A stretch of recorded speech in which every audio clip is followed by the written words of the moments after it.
From the hot air balloon capital of the world, this is live coverage of the 51st Albuquerque International Balloon Fiesta and the 66th Gordon Bennett Coupe Aeronautique. It's Balloon Fiesta Live, powered by ExxonMobil. And now, direct from the rooftop studio at Balloon Fiesta Park in Albuquerque, New Mexico, here are your hosts, Glen Moyer and Lloyd Jr.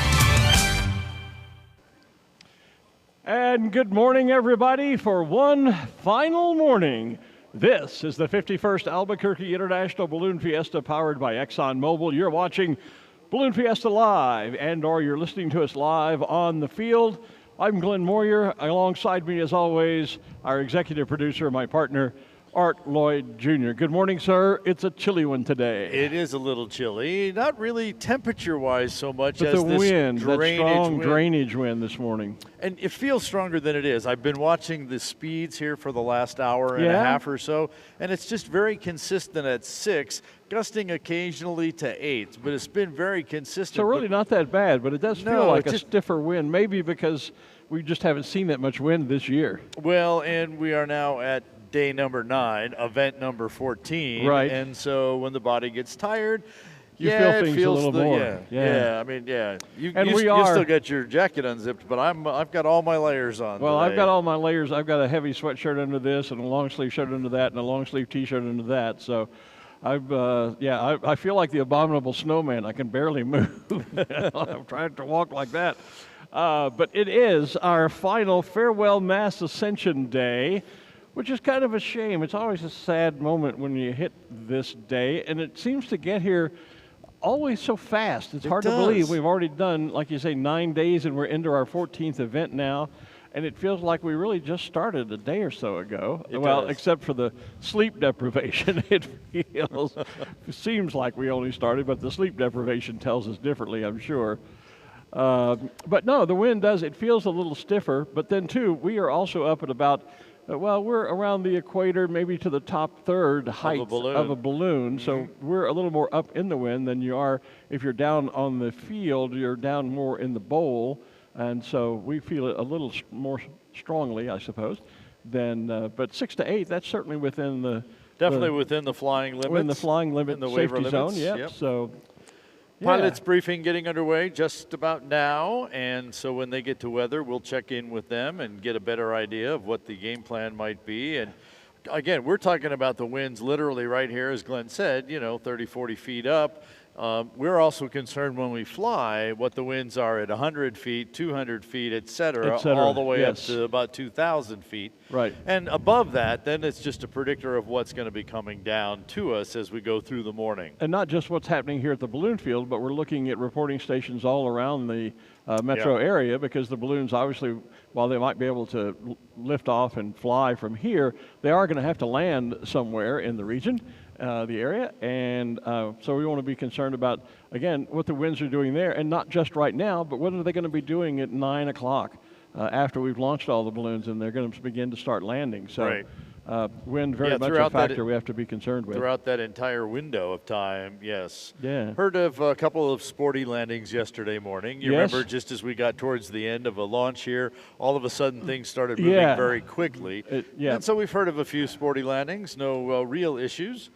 But, those are things that we are definitely concerned about. Have you heard anything from Dawn Patrol this morning? Because I don't see any inflations taking place out there. I have not. I did turn my radio on, but I have not checked with them to see what the game plan is here. Normally about the time that we're coming on air, they are cold inflating, and you can see the kind of the dark silhouette of the orbs because they block out the light from the north end of the park shining toward us. And I can see all of those lights, and I don't see any balloon envelopes taking shape. So not sure what the status of Dawn Patrol is. Art is on the radio. Get a check with the team leader now, see if we can get an update on that for you. So, today is the final farewell mass Ascension. So it's a short day, relatively speaking, to what we've enjoyed the last 3, where we had the 2 days of Special Shapes Rodeo Glodios, the nighttime Glodios, and last night's Night Magic Glow. And boy, wasn't that a great show. And, of course, Team Fast Tracks and the drone show and the fireworks and all of that. Today's going to seem like a very abbreviated day, but there is a good crowd filing in. Look at that traffic steadily streaming in, and a nice stream of pedestrian traffic too along there, I think. So we should expect another great crowd. We've already set a crowd record for the event. We also set our Los Globitos world record with 58 of the little mini-me balloons, the radio-controlled balloons that were all simultaneously inflated the other day. So congratulations to them. As Sam Parks said at the award ceremony yesterday, our executive director, Sam Parks, we've set records with little bitty balloons and great big crowds. Yep, it has been a great week. I didn't get through to the Dawn Patrol folks, so they're maybe over at the real pilot briefing. Could be. Because they have their own usually, because they fly just in time for while the other one is starting. So they usually do their own weather, but they might be over at the full-blown pilot briefing, perhaps wanting to check in on that for some reason. Or it may be that they've seen enough of what the winds are on the surface right now that they're going to do some sort of an alternative show. Well, part of that, remember, you talked about them having to land. They're going to fly here if they were to fly. They would fly at 6.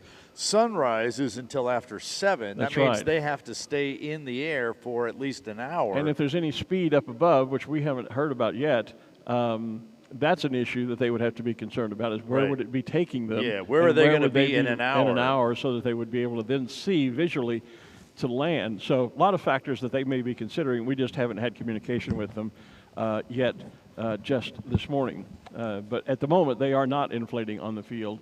We'll watch for that to bring it to you when and if that takes place. So yesterday, in addition to our mass ascension, and as you mentioned, the great night magic last night, we had the awards brunch yesterday afternoon for all the hot air pilots. The Coupe Aeronautique, Gordon Bennett, their banquet was last night, where they passed out the awards. The results are now final, and the champions have been crowned, both what we did for the hot air competition here at Fiesta Park yesterday, and then, of course, last night the gas pilots had their nice banquet, and the results of that race were announced. So I'm thinking that we can take a couple of minutes and just kind of recap for the folks that may have slept through Night Magic last night. We can do that. And so kind of just recap all the money and prizes that we gave away yesterday on the hot air side. First off, on Monday, the first competition was the Sid Cutter Memorial Task. That's the one with the boat where you, in fact, there is Sid watching over things right now. There you go. They always with this year's T-shirt. Yeah. I think they always dress him in the current Jewel years. Does. Jewel does? Okay. Jewel goes over and dresses him. You know, she is such an amazing lady. It was so fun to see her yesterday, get to say hello. She's just always so gracious. Yep, her and the family come over and dress Sid up, usually on the Friday right before Balloon Fiesta starts. And that's a very typical pose of Sid when he was flying, sitting up on the side of the basket, kind of waving at everybody, many times having his puppy dog. You can just kind of see the puppy dog over his leg there. Anyway, the Sid Cutter Memorial Task, the idea is to fly your balloon into the field, drop your marker as close to the bow of the boat as possible. In the boat's good, but if your marker falls off the boat, then you're falling into the water. Into the water, and you suffer a significant penalty for that. There are some other land masses and spaces we designate as islands and the shoreline. Anyway, we had, I'm thinking, if I can't prove it, but close to a record number of markers dropped on the boat. I am certainly not going to challenge that statement, because I could not remember a year since we've started that task that I could remember that many scores on the boat either. We had 11 pilots get their markers on or in the boat. Yep, pretty incredible. We're paying 3 places. So third place on the Sid Cutter Memorial, winning $500, was Lucas Hartzell. In second place, winning $1,000, Josh Bacon. And the winner, who came in about 12 inches over the top of the boat, reached out and just set his marker on the bow of the boat. That is Joe Hartzell, and for that he wins $1,500 and a very nice commemorative plate that has a picture of his balloon built into the plate. Right, and it's flying over the boat. Over the boat. Every winner gets that every year. Jewel has those custom made, and it arrived. Of course, we can't have it made until we know who wins the task, and so the plate arrived at like 4 a.m. yesterday morning. Plenty of time to give it away. Yeah, plenty of time to have us give it away. after the boat task on Monday, later in the week, of course, we do our always famous pole grabs, or ring the pole, ring toss, call it what you will. And we didn't have it on Thursday because that was the day that Jim Cantori came to town and caused all the wind. So from the Weather Channel. So, but on Friday morning, we had an absolutely perfect morning for it. So we still had the typical 5 poles. Each was worth not $1,000 as they normally would be, but we took Thursday's prize money because it wasn't given away, rolled it into Friday morning. So each pole was worth $2,000. And the way the competition worked, the first pilot on the first pole would win the pole money and an electronic bike, an e-bike. And the setup was that if you were the only pilot on a pole, you won the full $2,000. If several pilots ended up with their rings on the same pole, then those pilots would split that money. Well, as it turned out, we had 4 of the 5 poles rung, each individually, so each individual pilot won the full $2,000. There were 4 winners, and interestingly enough, the first one was Patrick Lloyd, who was first on the pole, and he got pole number 1. And so he won $2,000 and the nice e-bike. Steve Jones out of Texas came in and got pole number 3 for $2,000. J.J. Mancini got in on pole number 4 and won $2,000. And very late in the morning, Dr. Bill Bussey from Longview, Texas, came over the field from the south, a little bit of an unusual direction that day, got to pole number 5 and claimed $2,000. And one of our official photographers captured a brilliant couple of series of pictures of Bill as he made that pole grab. You may already have seen it. It's been all over Facebook. I've seen a lot. I took it and posted it and shared it. A lot of other people have. Yep. So that was our pole grab winners. 4 pilots each. There was no pole that was shared amongst pilots. There were 4 pilots. Each of them got their own pole, so each took home the full $2,000. Yep, that was great. Of course, on all of our competition days, in addition to the special things like the boat and like the poles, we had more regular competition. Yeah, we had throw on the max distance double drops. We had a hesitation waltz, the Gordon Bennett Memorial, basically X targets as usual. Yeah, all kinds of different targets in there. And our competitors were broken into 7 different competition groups, kind of based on a little bit of experience on the different size and shape of their balloons, types of things, all identified ahead of time. But there are 7 groups that were kind of competing just inside of each other. And we're going to tell you more about that after we head over to Pilot's Briefing, and where they're getting the weather. So off to Pilot's Briefing. That was fast. Good workout. Wind is out of the north at 10 knots. Sky condition clear, visibility greater than 10 miles. Over at Double Eagle, 41 degrees, dew point 23, relative humidity 48%. Barometric pressure is 30.38 inches of mercury, and their wind is 350 at 8 knots. Density altitude at Sunport is 5,600, and Double Eagle is 5,500. Okay, so here's what we've got going on this morning is we've got this weak trough that's kind of located across the intercontinental Rockies, and if you use your imagination a little bit, it kind of extends downward, and you've got northerly flow on the backside of that boundary. So what we have is we have a strong north wind, and it's not necessarily drainage. It's very similar to yesterday morning.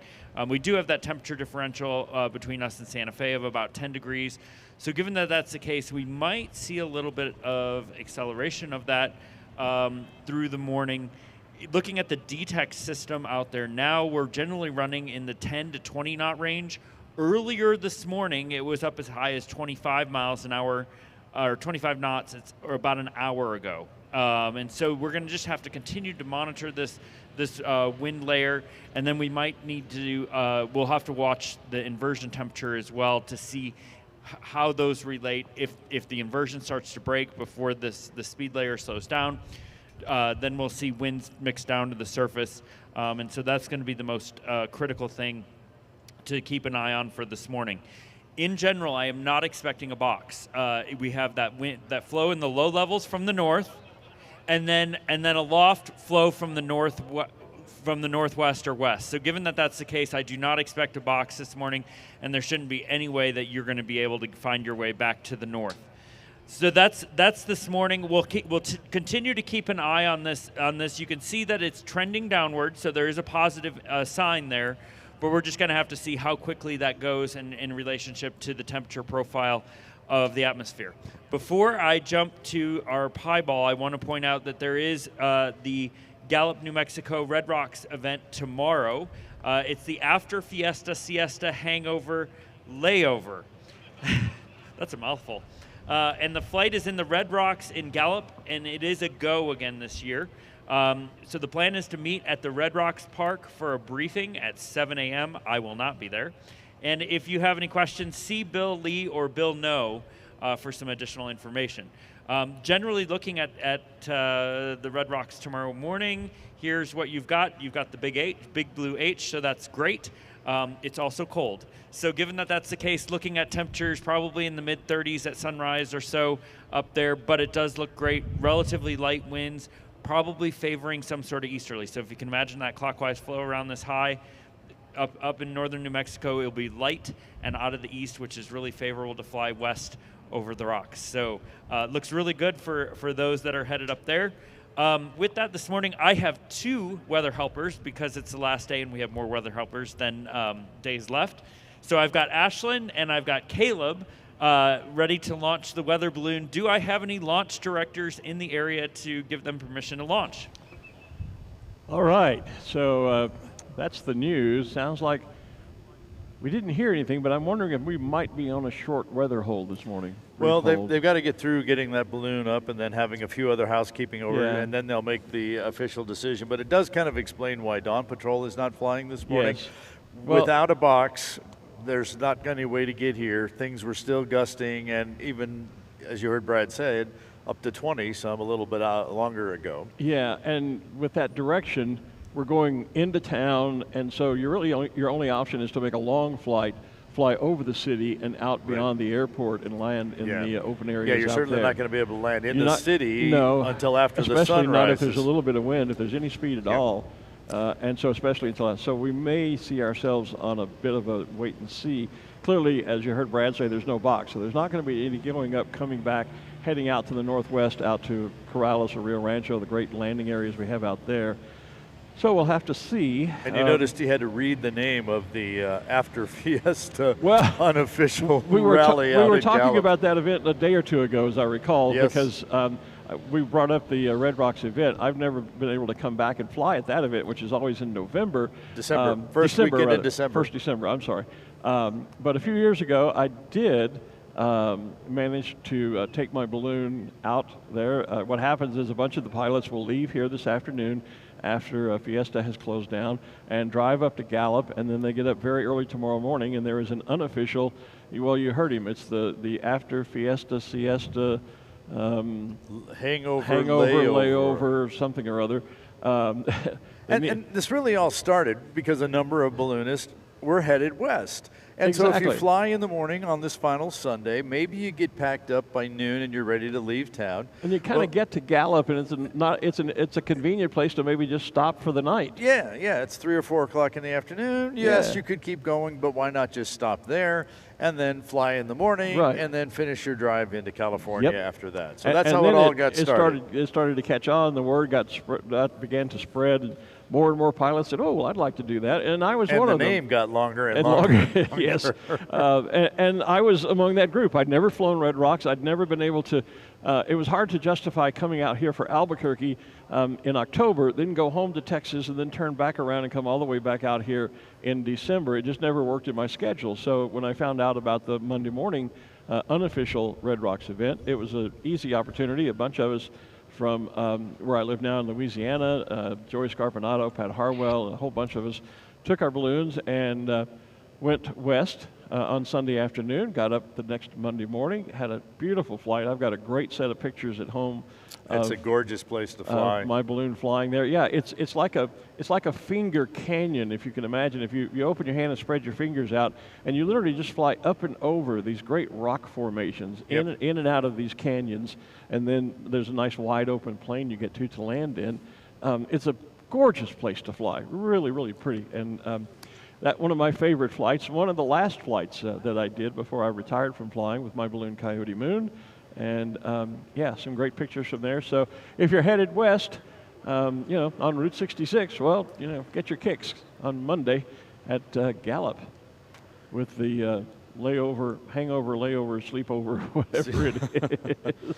So here's a look inside our production truck. Yeah, you see Monday Night Football, and they've got their truck and all those people in there with the screens, and they're punching buttons and all that. Hi, Steve. We've got our very own production truck just like that downstairs. Yeah, it rivals anything that anybody else does anywhere. Absolutely. On any of those. And yep. I would say, I mean, look at all the different pictures that you have there. I mean, look, we're looking at a whole kind of numbers of cameras. That's the panel where it allows them switches from where them. He can select and put online whichever camera they want. And looking at all the feeds, and over on the right-hand side is where the audio is mixed.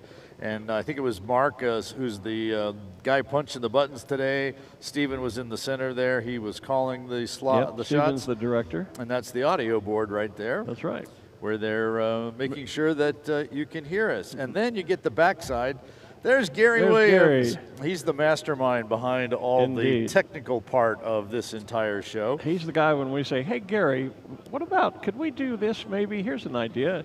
And, instead of shaking his head and going, oh, my God, he just says, yeah, we can do that. Yeah, we can do that. Let's make it happen. Give me a few minutes to put it together. So, yep. Yeah, great job all week by our Windfire production folks. And, when it came up about the Eclipse, because we did not plan to do a live show during the Eclipse yesterday. And there was admittedly a little pushback from our audience about how can you not be doing the Eclipse? Yeah. Well, the problem was Art and I had to break the set here and immediately go and set up the award ceremony in the Sid Cutter Pilot Pavilion. So we couldn't be out here doing the Eclipse and be there doing the awards at the same time. And we had some special stuff going on our Main Street stage here. That's right. With some NASA was there, NASA and entertainment. Right. A lot of different things happening on their stage, talking us through the Eclipse. So we opted not to do the show, and when some of the pushback came back, had that conversation with Gary, and part of it was him initiating it as well.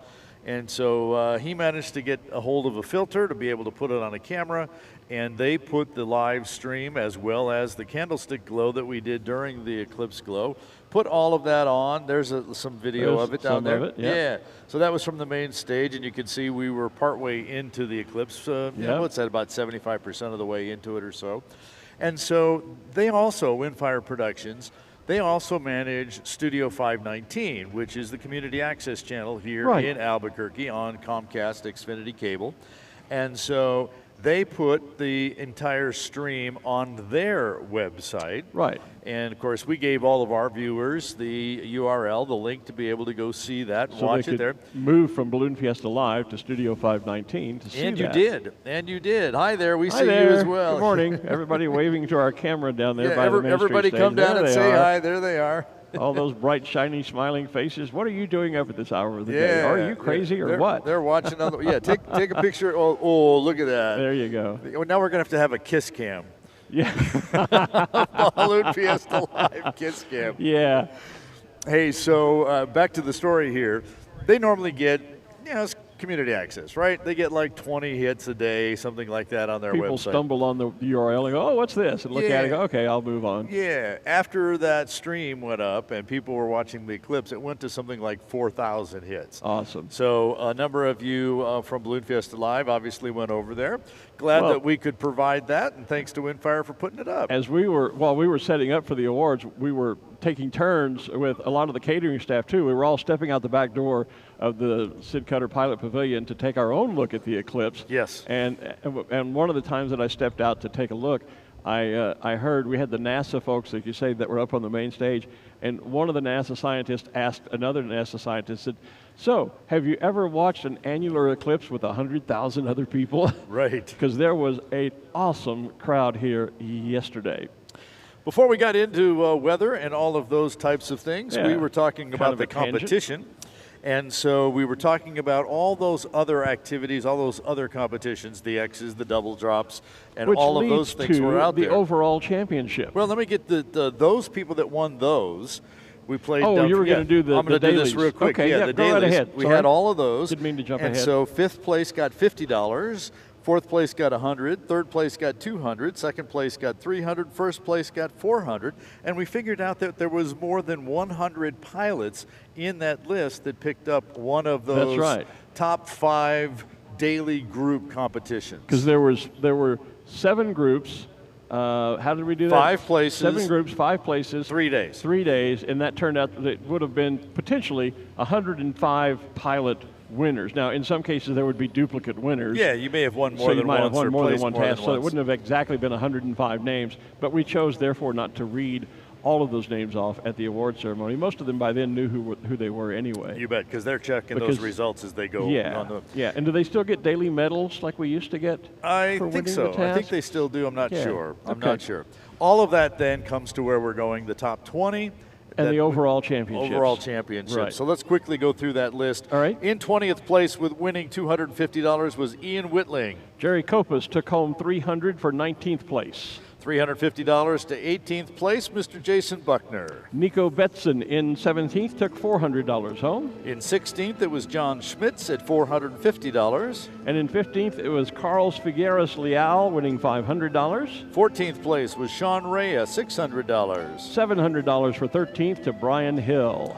J.J. Mancini, who got to the pole, he also got 12th place and $800. And Bill Dobbs in 11th place got $900. Ken Drawn, a guy you heard us talk a lot about, got 10th place and $1,000. $1,100 went to Chris Liberti for 9th place. Zarek Wells in 8th place went away with $1,200. Craig Pendleton in 7th got $1,300. 6th place was Johnny Petran for $1,500. And then we get to the top 5. Daniel Liberti, $2,000 for 5th.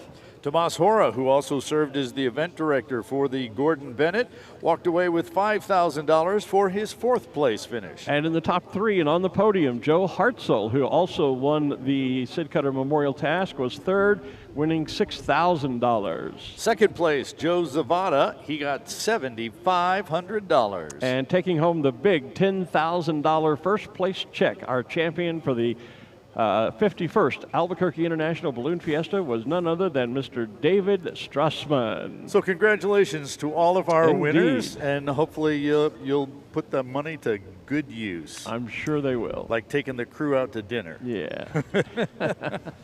One of the things we've talked about a few times over the last few days is people always get asked about, when do you start planning for the next one? You know, are you going to start talking about 2024 tomorrow? Well, we've already released the 2024 bumper stickers earlier this week. Yeah, and that's the point. We've already working a lot on 2024. Yep. And we've also talked a lot about the 1,200 navigators that we have here, people that are volunteers for us.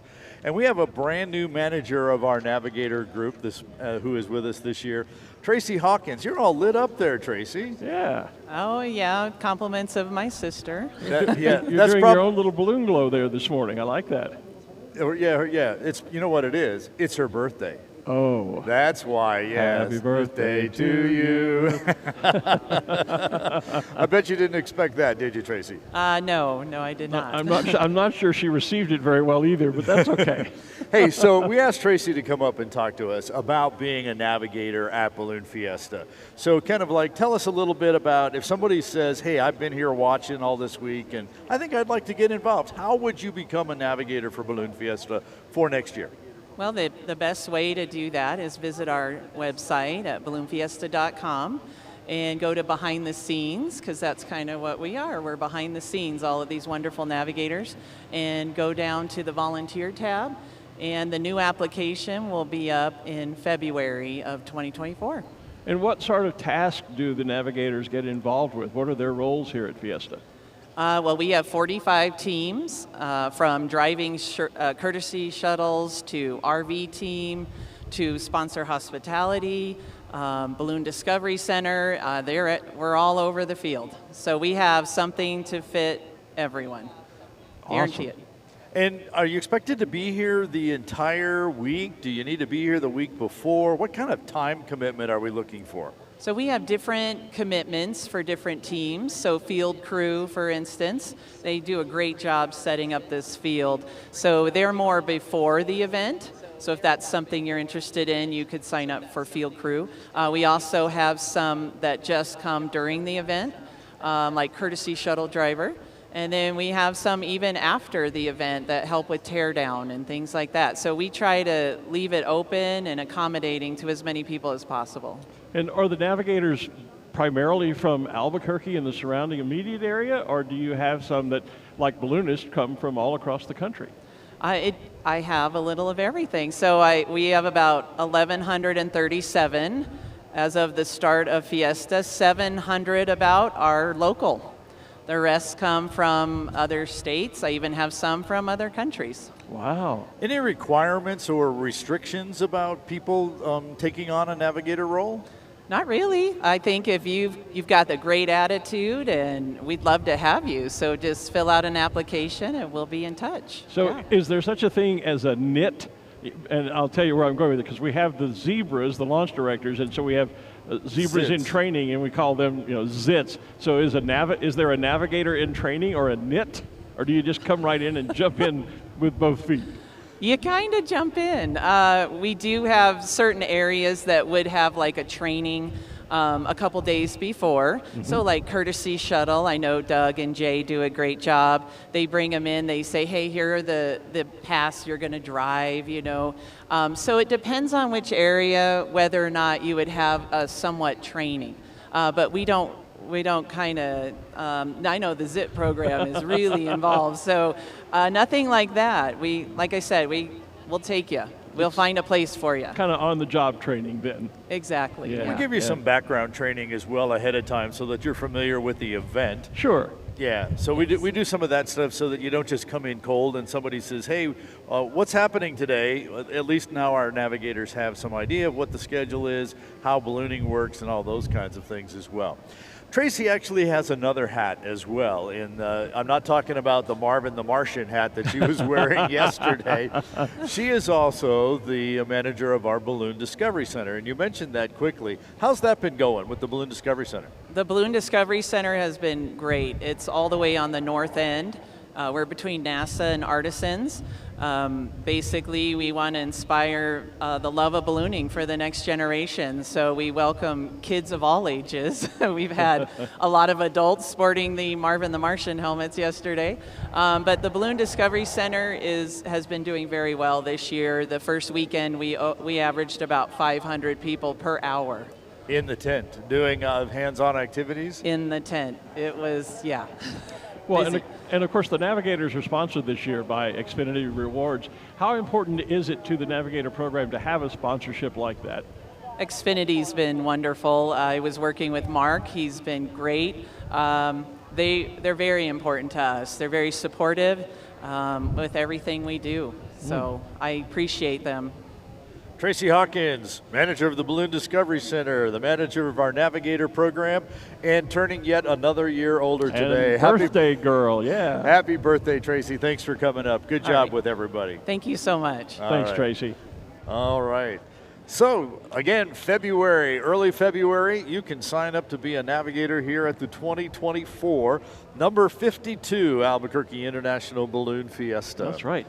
So we talk about those things. The other thing that happens even before the Navigators, in January, the RV space reservations open. That opens in early January. And we just said Navigators in February. To be an official photographer for us, that application opens in March. Then we get to April, 6 months out, and the tickets for everything. Oh, okay. Oh, I forgot about the pilots. The pilots are in March as well. Yeah. Pilot applications in March, forgot about that. And then tickets for everything, Gondola Club, Chasers Club, Skybox, all of those places, as well as general admission tickets, they all go on sale 6 months before. So that all starts in April. And then, of course, if you're looking for merchandise, it's year-round at balloonfiestastuff.com. And we've got some really cool bike shirts that have just come in. They were kind of late bike jerseys that were kind of late getting here this year, but we now have them. But they are part of our year-round merchandise line, so they're available year-round. And Tracy, this is NASA that Tracy was talking about. Right, she was talking about. They are on site this year because of the annular eclipse yesterday, as a matter of fact. And it looked like they actually had a little backdrop there where you can have your picture taken with the path of the eclipse, because it came right through Albuquerque. It was really amazing. We were very fortunate because earlier in the week there was some discussion about it might be a partly cloudy day here for the eclipse, and we were worried about what the viewing would be like. It turned out to be absolutely crystal clear, and we saw the full ring of fire, all that stuff that was advertised, we were all anticipating. The only disappointing part about the eclipse was we were planning a glow of about 70 odd balloons, and because it did get a bit windy yesterday, they were just able to perform a candlestick show as opposed to standing the envelopes up, which really might not have been such a bad idea, because I think a lot of people probably, I certainly was one of them, really didn't understand the difference between an annular eclipse and the typical total eclipse that we see. In the amount of darkness. In terms, because when there's a total eclipse, you're used to it's light, and then it slowly but gradually gets darker and darker and darker, and then it's just almost like night, and then it starts to get lighter and lighter and lighter as the eclipse goes through its process. But yesterday, while it did get noticeably darker, it was kind of dim. It wasn't dark. It was kind of like on a rainy day when things get kind of. That's a good way. Yeah, kind of almost like there had been clouds in the sky, right. Which there weren't. It's like weren't. an overcast, gray, cloudy day when the sun is not bright. Everything's just kind of dull, but it was still very bright. It wasn't like it was nighttime or anything like it is out right now. Yeah, you have this it was really actually kind of weird to have this bright blue sky, but then the light just kind of seemed to go away, and the sky was still blue. Sometimes when you have a big thunderstorm front that's coming at you and you get that kind of a weird greenish gray sky that dims all the light, it was kind of like that. So there was a definite difference in the light brilliance in the sky, but it didn't go from light to dark back to light, and I think some people were expecting that. You can kind of see that in that shot that we just had there. That was a picture from that with one of the streams that we our Studio 519 folks did. But we did get it was kind of odd to have that shadow almost, which is really what it was. A dark it really shadow. was to be in a shadow. Yeah. But to be able to look away and see the bright light. So. The other thing, of course, was that we talked about a few times was that typically when you have a total eclipse, we think of an eclipse as like the moon moving in front of the sun or vice versa, whichever, and it goes kind of left to right. As it's a horizontal thing, right? As the one object moves over in front of the other, but it moves horizontally across the sky. We see balloons doing that to the sun all the time. Somebody got it. There've been already. I've seen a few pictures posted of some of the later balloons flying yesterday morning that did fly in front of and completely sort of eclipse the sun, which are kind of cool. Yeah. But this one was different because an annular eclipse. This was vertical, so the moon came down, almost down, like pulling a shade down over the sun. Started at the top and then slowly descended down in front of the sun and then dropped down out of view as it disappeared. So it was a very unique day, and we had a huge, amazing crowd here and lots of fun with the eclipse yesterday. We did. This looks like we're in the Balloon Discovery Center. It does look like that. So a lot of kids over there and kids of all ages. Lots of great hands-on activities taking place in the Balloon Discovery Center. And yesterday we alluded to those Marvin the Martian helmets. We saw Ben modeling one. He had a really nice looking one. He did. Of course they were giving out the tin foil as well as the instructions on how to do that. So you could make your own Marvin the Martian hat. Hey, should we, we had Marvin on the set with us this week. Marvin was. I'm not sure that our truck is ready to give us a little quick of that. We never did. We also had a second guest. We've never put him on. Yeah, we never put him on. Okay. So, we got it then. So, yesterday, big Marvin the Martian Day, along with Kids Day, etc. Yep. And we got Marvin to make an appearance here on the set Balloon Fiesta with us. Live. So let's show that to you. Okay. So we have been invaded. We have. It is the view from above, and appropriately, we've been joined by Marvin the Martian. With his invitation to come to Balloon Fiesta. This is all part of Augmented Reality, brought to us by the Chuck Jones Center for Creativity. Great partners we've had with them over the last few years with posters and now with this AR type of thing that's happening. That's right. Really an outgrowth to the partnership we had with the Chuck Jones many, many years ago. Way back at the first one in Very 1972. first one, that's right. Exactly. So the game plan here is go by the Balloon Discovery Center or the Chuck Jones booth on the field, scan the QR code that's there, and you'll be able to interact with a number of the different animals and characters that are here. And the QR code we're about to show you on the screen is how you can get Marvin wherever you might be. And Marvin will give you a personal invitation to join us at Balloon Fiesta. That's right. So thanks to the guys at Chuck Jones Center for Creativity. And thanks to Marvin. Thanks for Marvin stopping by for on stopping Balloon in, Fiesta man. Live, man. So that was Marvin, the He looked Martian. totally bored with us. He did. Yeah, like annoyed. Yeah. You know, those earthlings. Kind of like most of our audience gets annoyed with us sometimes. Actually, our audience has been really great this morning. I've just been scanning through some of the comments in the chat room on our Facebook feed, and basically an awful lot of, thank you, Art and Glen, congratulations, another great year. You guys do a great job and all that sort of stuff. And thank you for those comments, your very kind words. We certainly do appreciate them. We do read them all eventually, and even though we can't respond to everybody. Yeah, it makes us feel good to know that the work that we do is appreciated by all of you who can't be here. And we're talking about people around the world. We've had people checking in from China and Australia and Peru and Brazil and goodness knows where, India. France, Ireland. Every day Pauline and Malcolm have said hello to us. The Netherlands, Ina is always there. So yeah, it's very satisfying. Thank you. To read those kinds of comments and know that that what we do is appreciated, because we certainly enjoy doing it. And there is one other place that you can actually provide your comments to, and that is in conjunction with winning a Balloon Fiesta license plate, a replica license plate. Right.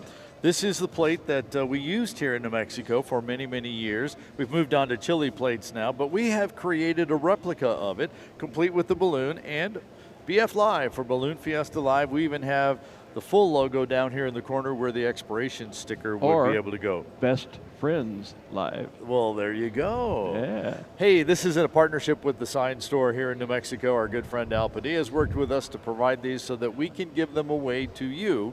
We've been giving away 3 of these every single session, and we have one more set of 3 to give away today. Today is the final session. Yeah, so this is your very last chance to enter for a chance to win one of these. You're going to allow some time for them to register this morning? I'm going to give you a little time this morning to do that. Okay. So go ahead, go to the QR code that's on the screen or on our big video walls and scan that to win. So kind of the last call for entries.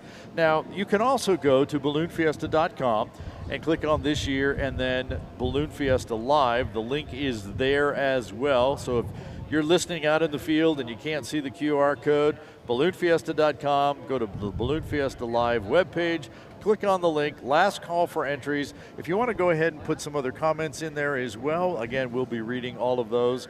And to all of the winners, I will be contacting you later. I guess I could say this week now that we're at Sunday. So it's now this week. We've started the next week. I'll be contacting you later this week to make for arrangements to mail this off to you or to get together and get it delivered. Now, is this going to be, here's a question for you, because after Fiesta, we do, I know you also coordinate the many things you do, balloonfiestastuff.com, which is where a lot of the merchandise shows up, and you and I have already had a discussion that we're going to take and put together some sets of our official announcer pins and have those available. So, because I get a lot of people, I'm sure you do too, that send you a message on Save Facebook, me one, whatever. get me Save one. me one. Yeah. Save me. How can I get one? Well, it's not that easy for us to keep up with all of that, and I never promise people I'll save them because I don't. But you came up with the idea we're going to put some sets together because you and I have, it's an identical pin, but yours are red and mine are blue. Right. And we've done that for years now. So we're going to put some sets together and put them on balloonfiestastuff.com. So where I'm going, and so they'll be available if you didn't get an announcer pin here and you want one, you can watch balloonfiestastuff.com and get them there. Where I'm going with this is, are we only giving these away, or will any of these show up on balloonfiestastuff.com? Because we have had people asking if they could buy one. We have basically just enough to be able to give them away for our giveaway. Okay. So I really don't have any extras to put on Balloon Fiesta stuff for sale. Okay. That said, with the popularity of it, I know that we're already talking with our merchandise manager, Lisa Mulder, about ways to do something similar. They may not be Balloon Fiesta Live ones, they might be Balloon Fiesta or something along those lines. So watch for that, and really the best way to keep up with what's new all year long. Oh, you have that newsletter. In our merchandise is a weekly email that we write and send out. It's called What's Up Wednesday. Obviously, it comes to your box on Wednesday. And all you have to do is go to balloonfiestastuff.com, bottom of the page, put your email address in.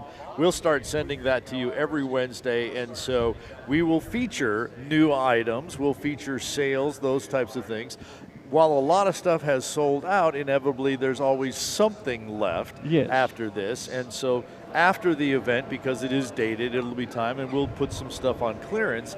You'll hear about that first on What's Up Wednesday. Okay. And then starting in the March-April timeframe, as the 2024 merchandise comes in. The new merchandise comes in for next year. Yeah, and we'll be telling our What's Up Wednesday readers about those as they come up. So they were the first ones to know about the Eclipse pin. They were the first one to know about the Marvin the Martian pin. And all of our other great merchandise, they were the first ones to know about it. So do subscribe to What's Up Wednesday just by going to balloonfiestastuff.com. And even though we won't have the Balloon Fiesta Live plates on there, I know you've said there's also discussions with the sign store and all that going on about how can we do something like this but make it a little bit better for next year. So we're already starting those discussions. Some sort of Balloon Fiesta Live giveaway of some sort, perhaps for next year's Balloon Fiesta. Yeah, Balloon Fiesta Live swag bag. There you go. Yeah, absolutely. We'll be able to do something, including VIP tickets to the rooftop studio. Who knows? Well, you never know what is going to be in that bag. Dinner one night at VIP hospitality with Art and Glen. Who knows? Hey, you mean we get to go down there? Yeah. You see the KKOB balloon inflating. They are the balloon of the day. This farewell mass ascension brought to us by radio station KKOB. And so Ron Curry attempting to get his balloon inflated for the at least the playing of the national anthem, the standing up of the balloon. Hopefully, as we get closer to 7 o'clock. We've not gotten the official word. Pilot's briefing is over. I'm waiting for official word from them as to what we're going to do this morning. Our best guess is we're going to delay just a little bit. Yeah, probably a weather hole to see what this drainage wind is going to do. And as we said earlier, there's really not a good direction this morning because we're straight into town, and that means having to make a long flight over the city and then landing in the open area out beyond the airport. And that requires some coordination with them as well. So, we don't have a box. We don't have the ability to get over to the river or out to Corrales, Rio Rancho. So we'll just have to wait and see. KKOB, of course, our balloon of the day, and many of you probably know the story that it was radio station KOB that started all of this. Back in 1972, it was their 50th anniversary, and Sid Cutter, our founder, and my former partner, Tom Rutherford, who was working in radio at the time, they said, we ought to do some kind of a celebration for our birthday, and someone came up with the idea of having a hot air balloon race. And so they invited 21 pilots from across the U.S. to come out. 13 were able to show up because there was some that were not able to get here because of bad weather. And it happened at Coronado Center. They expected maybe a few hundred people. They showed up that morning. There were 20,000 people there to see those hot air balloons, and that is what began what we are enjoying all this week, the Albuquerque International Balloon Fiesta. So while we were talking there, I did get the official word. We are on a yellow flag or hold for this morning. Yeah. And so as we suspected, we kind of expected that all the way down the line. We are still going to go with the national anthem at 7 o'clock. Okay. And so we'll have that fabulous display. And I don't want to give it away, but I would tell you, have your cameras ready and be looking at the balloon field at the end of the national anthem. There's the yellow flag. Yep, there it is. You can kind of see. Well, we've been kind of watching KOB kind of rock and roll a little bit in the wind. And you and I both have some piloting experience between the two of us, so we kind of expected that that's what would happen, that we would, after we heard the weather forecast from Brad Tiemeyer, that we would be on some sort of a weather hold this morning, certainly until probably the sun comes up and we can get a better idea of what the wind conditions are going to be like. So this is up on the north berm. Mm-hmm. So this is the wind coming in over the berm and dropping down into the field, and you can see the ExxonMobil flags and the University of New Mexico flags. So there, and even farther down, Dos Equis. So you can see that wind's coming in fairly strong from the north and then dropping down into the field. And again, we continue to feel it in our face right here on the rooftop studio. Because we're in the south end of the field and looking straight north, so that wind is coming straight at us. And as we've said, we are at about, well, we're a little above the equator level of the balloons, the equator being obviously the center of the balloon envelope, more toward the top of the balloon. That wide part of the regular shaped ones? Right, the widest part of the regular shaped ones, where you'll see, corporate banners and things like that on the balloon. So we're obviously in an elevated position, so it may be a little warmer and less windy where you are down. If you're on the field, you're kind of down in the bowl, where we're a little bit more up toward the rim. Yeah, you can even see the flame there, which normally would go straight up. You can see it bending there. Yeah, and that's one of the reasons the other night when it was so windy, on Thursday night, when initially we thought, well, we couldn't do the shapes glow, so we might do, wow, look at all of that gorgeous jewelry. What is that blue? Is that lapis? I don't remember my gemstones very well. Blue is my favorite color, and oh yeah, look at that. Look at that, man. It's a good thing I haven't been by that shop, or half of that stuff would be gone. Maybe if they're having an after Fiesta sale, I might have to head down there before I leave town today. Well, if there's going to be one, it's going to be now over there on Main Street. Different vendors are doing, that's great stuff. Different vendors, different opportunities for you to take home some great stuff and some great souvenirs. Of course, also another time to get another cup of hot coffee or hot chocolate and a little extra breakfast for you as well. All of that's over there on Main Street.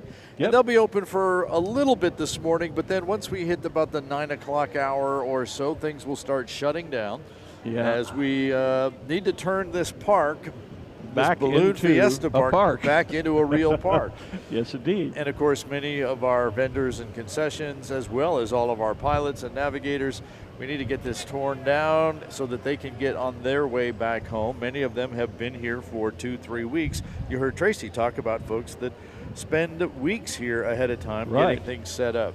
Hey, and of course, this morning is your last chance. If you haven't got your pin of your favorite balloon, we would encourage you to drop by and see Diane and Britley at Plano Pins. They have all of the official Balloon Fiesta pins and a whole bunch of others as well.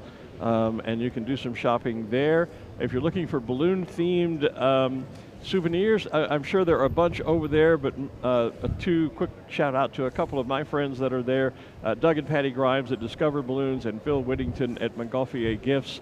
They have, their stores are chocked full of all kinds of balloon-related goodies. In fact, I think it's Phil that has those balloons we talked about earlier, the balloon shape that has the solar panel on it, and you put it out on your deck at night, and it has a flicker bulb in it, and so it collects the solar energy and the battery, and then at night, it's like having your own balloon glow in your backyard.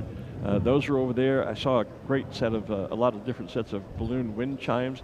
So any balloon-themed stuff you're looking for, my first stops would be either at Montgolfier Gifts or Discover Balloons. I'm sure there are others, and I don't mean to disrespect any of the other vendors that are over there. I just don't know about them individually. So, but it's a great time to just to take a stroll all the way up and down Main Street and see what all you can find. Look, there's some great-looking balloon night lights. Those are kind of cool. And those looks like stained glass that maybe you could stick in your window. And they're watching us. Yeah, they're watching Balloon Fiesta live, as a matter of fact. There's somebody doing a little shopping. Of course, if you're looking for the official merchandise, the stuff that is officially licensed through by Balloon Fiesta, those are in the official merchandise tents, north and south end of the field. Yep. And we've changed the experience in the north tent this year. It used to kind of walk up and say, I'd like this, I'd like this. Now you can walk into the north tent, like the south tent, be able to feel the merchandise and pick it off right off the shelf. Especially the wearable stuff. They used to have it hanging up, and you could walk in and say, could I see shirt number 5 in an extra large? And then they would go and look at it. It's not like when you go to a department store and you can actually flip through the shirts and see what you like and feel what the material is like. So they've changed that, is what you're telling me. Yes, now the north tent is just like the south tent, where it's a hands-on. Okay. You can put your hands on the material and pick out your pins and patches and other official Albuquerque International Balloon Fiesta merchandise. And by the way, every year we always have folks that attempt to capitalize on our product and our success here. So when you are buying merchandise, look for the official AIBF tag or the hanging tag that says Balloon Fiesta on it. Right. And just be careful about, make sure you get the official merchandise. Well, we've even seen that with our product. When you say our product with Balloon Fiesta Live, we have found a number of people who are stealing our live stream and then repackaging it sort of as their own, trying to create their own groups on Facebook, providing their own links to watch Balloon Fiesta Live. Capture all your information and whatnot. Right. And who knows what else is going on with and that. those are absolute scammers. You don't want to be involved with that. The places to watch Balloon Fiesta Live, of course, are the official links at balloonfiesta.com, on the Balloon Fiesta's Facebook page, on the Balloon Fiesta YouTube channel. Anything else that you might find that says, watch Balloon Fiesta Live, and they don't even use Balloon Fiesta Live correctly. There's usually some Albuquerque International Balloon Fiesta Live or something like that, and it'll have, like a live stream or a stream TV live here kind of URL. Stay away from that stuff, because goodness knows what kind of personal information they're getting from you, and it's just not the real thing. They may be showing our stream as far as the video, but the people you're dealing with are not the people you want to be dealing with. Yeah, and especially if they start asking for your personal information to watch it and those kind of things. Yeah, you're in the wrong place. You have to sign up to join the group. You're in the wrong spot. You're in the wrong place. You don't want to be doing that. There's some gorgeous artwork there. What place is this? I haven't seen that vendor before. I actually saw him up in Gunnison, Colorado over the 4th of July. There's a rally up there. A lot of military themed artwork there. Actually, no, it wasn't Gunnison. This was... Tombstone. Oh, that's one of my favorite movies. Yeah, he does. This is all pencil work. Really? This is all pencil work. Wow. And it was actually Billy the Kid. Yeah, it was actually in Red River that this was. We were flying in Angel Fire. It was over Father's Day weekend we were up there. But yeah, his artwork is incredible. That's gorgeous. And all pencil work. Yeah, look at that. Yeah, that is really beautiful. Just some of the fun stuff that I have not gotten to get over to Main Street at all this year, which is kind of a bummer. Yeah. To see all of this. So I'm seeing a lot of this for the first time. Wow. Our vendors would have less to sell if you had been down there. Well, the guy with that blue lapis certainly would have less to sell, because I'm sure I would have bought at least one piece of that. I have a penchant for bling, as it were, and blue, as I said, is my favorite color. So, yeah, he would certainly be short a few pieces of that, I'm sure. Quite a few folks out here this morning. Yeah, making their own, everybody's trying to warm up a little bit, and our pilots are trying to do that by all of that candlestick burning we see out there. You see the crews all huddled around the baskets. So I think everybody's trying to find a place to stay warm. I think you're right. That's exactly kind of what's going. Yeah, we've certainly got our heaters on up here, but these aren't the most efficient heaters, if I can say that.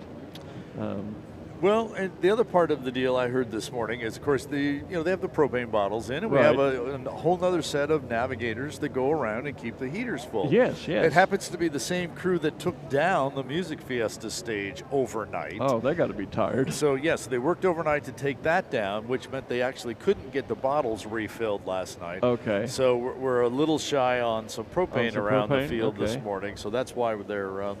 yeah, we're seeing it's that same yellow flame versus the blue flame we talk about with the balloons. It's the same thing. We're getting the yellow flame. It's pretty, but it's not putting out nearly We're getting our glow flame, but it's not putting out near as much heat as it normally would.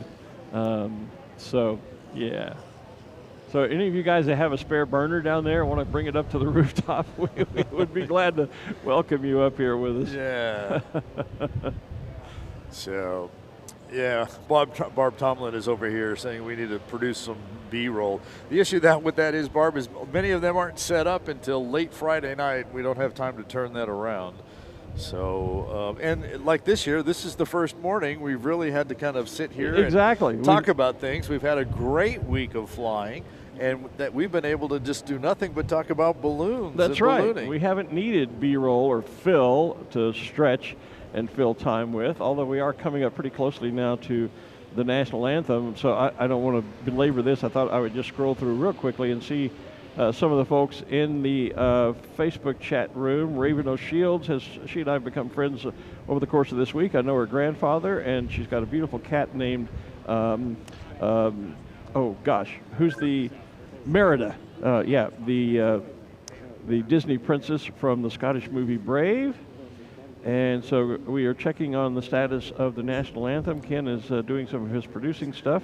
Actually, we're going to go down to the main street stage right now. All right, let's go. Of course, this year we have our PA stage announcer, Mr. Bill Royal, to get us started this morning. Bill? Thank you, Art. Thank you, Glenn. We are here for the final morning of the 51st Albuquerque International Balloon Fiesta. Are you ready for a great morning?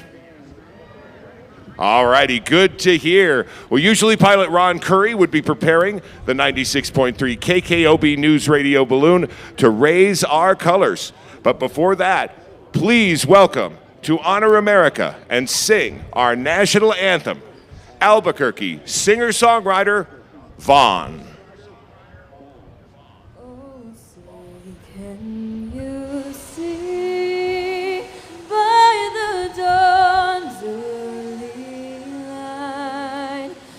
So proudly we hailed at the twilight's last gleaming, whose broad stripes and bright stars through the perilous fight. O'er the ramparts we watched were so gallantly streaming, and the rockets around Glen, the bombs bursting in air, gave proof through the night that our flag was still there. Oh, say does that star-spangled banner yet wave o'er the land of the free and the home of the brave.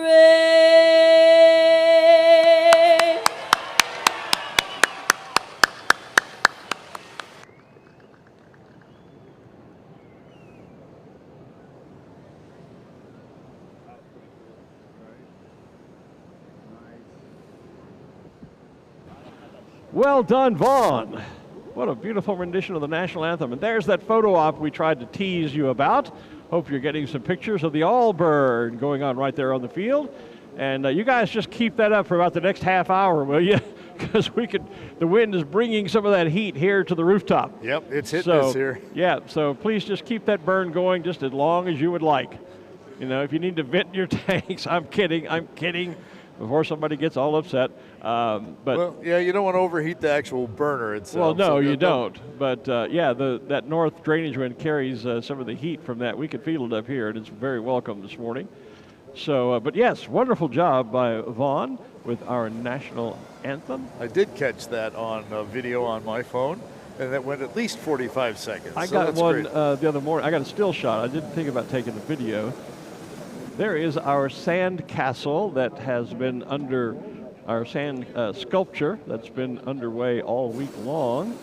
And I wonder if he calls it complete yet. I don't know. When we talked to him the other day, he says it's kind of like never complete. You're always kind of tweaking on it. So, well, we asked him when he was finished, and he said, well, I'm always finished when it's time to go home. So, but there's the thermal airship and the Balloon Fiesta logo. There's the new elephant balloon. There's Jada, the Smokey moon, Bear Jada, around the Smokey side. Bear. I think Arabelle is over on that side with Smokey Bear, if I remember correctly. And there's the security guard. He told us, I think he absconded with that from one of his kids, if I recall.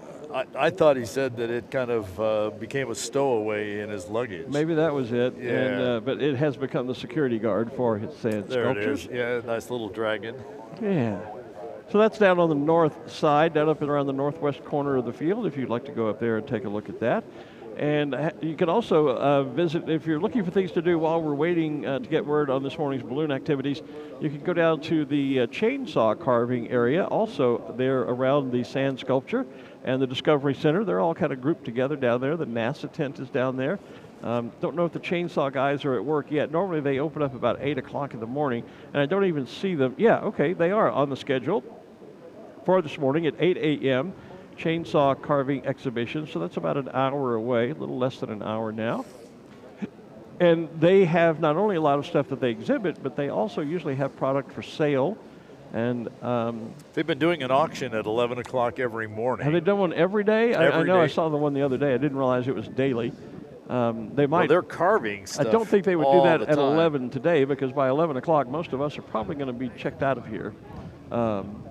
But they might do an earlier auction. And as I said, they do have items for sale as well, or at least the times that I've been down there previously, they always did. And they have carvings that are from, like desktop size all the way up to park bench size. So a lot of great stuff to go see down there. Their artistic creativity and abilities with a chainsaw are really quite amazing. Yeah, today more of a kind of a wrap-up out there as well. And Yeah, so some everybody's product left over. And selling the last product they have, kind of starting to put things back into the trailers and packing things up to get ready to depart, because a lot of people, not just the pilots and crew, but a lot of the vendors, they have miles to go before they sleep tonight. And so they'll be packing up as soon as we officially bring this event to a close today. And so a lot of folks out there just kind of waiting for our official word. Again, we have a yellow flag up. We just did the nice candlestick with the national anthem. There's there you are. Yeah, see, that's some of the chainsaw. I mean, look how incredible that is. Just, I'm amazed at people with artistic talent like that. I can't draw. And with those, granted, they use big chainsaws. They use little tiny chainsaws. And then sometimes add a little paint to like it. That. And I actually have a bear on my front deck that I purchased from one of the guys there one year. Smaller than that one, just a little baby bear. And see, look at that bench with the state of Colorado flag on it. Mm-hmm. And look at the cowboy boot table back there, just in the background. Oh yeah, isn't that awesome? Yeah. And stools. And the gnomes. That's a table and stool set. Look at that. That's really cool. Boy, there's somebody from Texas that needs that real bad. That's just really. Oh, it's a bar. It's not just there's the table. There's the whole bar behind it. The back bar as well. Got the foot rail there. All you need is a brass spittoon down at the bottom of that. Oh, look at this. There's the moon. Oh, how cool is that? Carved yesterday in Albuquerque, New Mexico. How brilliant Excellent. is that? Oh, and the gnome. Oh, yeah. I saw one that was unpainted there, so you could decorate them in your colors. In your colors? All match right. your Boy, again, it's scheme. probably a good thing I haven't been down there, because my wallet would be a little bit lighter. I'm thinking that you can still get there. Well, I'm thinking that $100 I donated to Steve's Beds for Kids, I might need to get that back. Yeah, I might need to go do some shopping. So Twibber wants to know, what are the requirements for the Dawn Patrol team? Besides skill, what allows only a small number of pilots to fly at night? Legally, through the federal aviation regulations, there is a requirement that you have to have currency in night flights, which means you have to have flown with lights within, I think it's the previous 90 days. And you get that by flying with someone who is current and work through those particular flights. And then we do select only a small number of pilots just because of having that currency, having the actual lights. Most balloonists do not have those marker lights that you have to have. And you have to add those not just by plugging them in, you have to go through a process to have them added as equipment to your balloon system. So there is a little bit of paperwork to make that happen. And then we just only need about a dozen balloons to be able to make that show work. If it got much bigger, then it's like having a balloon fiesta in the sky as night. And so we kind of limit that, and we just have folks that basically apply. We talked yesterday about Michael Scott, part of the Dawn Patrol show here for 30 years, is now deciding to hang up flying at Balloon Fiesta and take up being a safety officer. And I didn't get a chance to do a shout out to Michael yesterday, but I saw after he had landed yesterday, he had checked in on our Facebook feed that he was watching Balloon Fiesta live. Oh, did he? So he made his flight, packed up the balloon, and then turned on the TV and started, or the computer or whatever, and started watching us. Well, you know, a lot of the folks that have been here and have watched us, they're going home after the day's event, back to the hotel, their room, or whatever, and then they go back and watch and see what we said about them or didn't say about them, or just catch in the entire event. Well, Andrew Hawley, who was here all week with the Sky Safari team, his daughter Roma at home in the UK, she has to go to school during the day, but when she comes home from school, then they sit down and watch that day's flying activities, and so she catches up on what's happening there. A couple of years ago, I was at a safety seminar, and the very first video they played at the safety seminar was of competition here at Balloon Fiesta, and it was a Balloon Fiesta live clip. Oh. Yeah, so I had been, as you know, I go down into the competition area during the competition. Right, you're down right on the targets. And we're able to call out the pilots a little quicker down there, and we had noted one pilot coming in and what his pass was. And so he was the sponsor of the safety seminar. He played that back about him being caught out and not quite doing the right thing. Yeah. So it was a great way to start the safety seminar that says, hey, here's what not to do. Annette Simpson says coverage of the Eclipse was great. 519 and Weather Channel, great crowd there on the field watching. It was. That was really a great fun day yesterday. Let's see. I'm just going to check in with where some of our viewers are from this year. Someone just said they were from Germany, or not this year, but this morning. Wausau, Wisconsin is checking in. Ken Long says, great job, Navigators. Keith Berry was giving kudos to our crack production team from Windfire Productions, who are always the absolute best. Guys, it's an honor to work with you, and I enjoy it every year. A last look from Belgium. So our international viewers are out there again today. Good morning from Germany, Battle Creek, Michigan. Jamie, the Princess Buzzer, says big fan of NASA. Great to see them here. Bobby McKinney says, hey, Glenn, I need your pin, please. Well, Bobby, if you're on the field, get to the rooftop before I leave. And then, it also says, I need your pin, please. Can you make it happen? Well, I can if you log on to Balloon Fiesta Stuff shortly after, balloonfiestastuff.com. Shortly after Balloon Fiesta, Art is going to put some sets of our announcer pins on there for sale. I don't have the ability to individually track people who ask for one and mail you one from my home or anything like that. So we're going to put those up on balloonfiestastuff.com if you didn't catch me here at the field to get one. So we're in the official merchandise tent. There's the banner that has all of the pins, and you see a number of them are sold out. But we'll still have some. And the other thing is, you know, because we have two merchandise tents here, we have a little shop down in the Gondola Club. We had a shop over in the pilot tent, and we placed inventory in each of those locations. Right. So now what will happen today as we pack up, all that inventory will come back, and so we may have been sold out of something online or in our gift shop, but we had some left in some other locations. There's an example of one of the pins that was sold out. And the other thing, but there might be in other locations, right, and they'll end up back online now. Yeah, they'll end up on balloonfiestastuff.com. The other thing to talk about the pins we've mentioned, you notice how many of them are a hexagon shape? Yes. Well, the reason behind that is, or maybe it just happened accidentally, I don't know if it was pre-planned because I'm not involved in that part of the merchandising, but what you can do is you can take however many of those pins that you've bought and you can line them all up together and you can create a great big pin out of a whole bunch of little pins. And it occurred to me that, it's just now occurred to me, I have an office studio at home because I do voiceover work, and so I have some soundproofing panels on the walls of my studio. Yes. And it just occurred to me, they are hexagonal in shape, and I have them mixed together to create wall art serving a artistic purpose, a decorative purpose, while also serving a functional purpose in that they are sound absorbing and help to make it so that I can do audio recording with appropriate technical capabilities there in my studio office at home. So you can do that with all the pins. You can make them into a great big pin by joining them together. Yeah, it looks really great.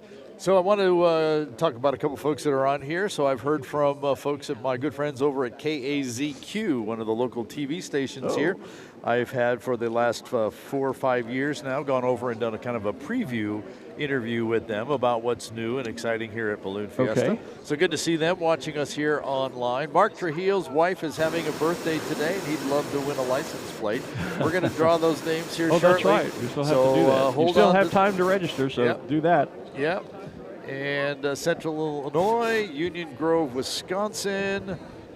KOAT is watching us as well, Channel 7. Good to have you watching us. Hey, speaking of the interview that you do every year, I was asked earlier this year, and it happened that on the opening day here at Balloon Fiesta, across the pond in the UK, they have a very unique competition called the Queen's Cup in Great Britain. And the Queen has this beautiful silver cup, and it is handed over to the various aviation disciplines. So each year, a different group gets the honor of competing for the Queen's Cup. One year it might be airplanes, one year it might be gliders, one year it might be model airplanes, and one year it's balloonists. Well, that was this year for the balloons. And so prior to that, they do a live stream for the Queen's Cup, just like we're doing live streaming here for Balloon Fiesta.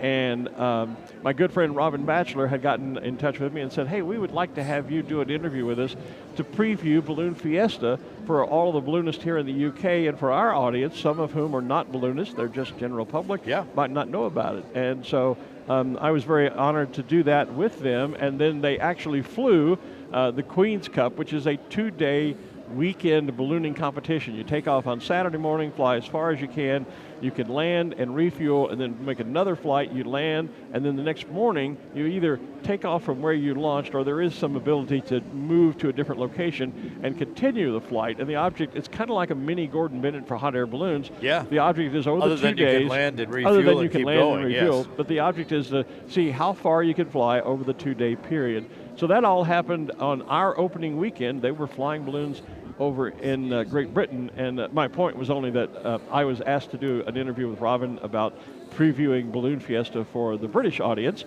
and was honored to do that. Great. So they have told the pilots that it is the field is open for static displays at pilot's discretion.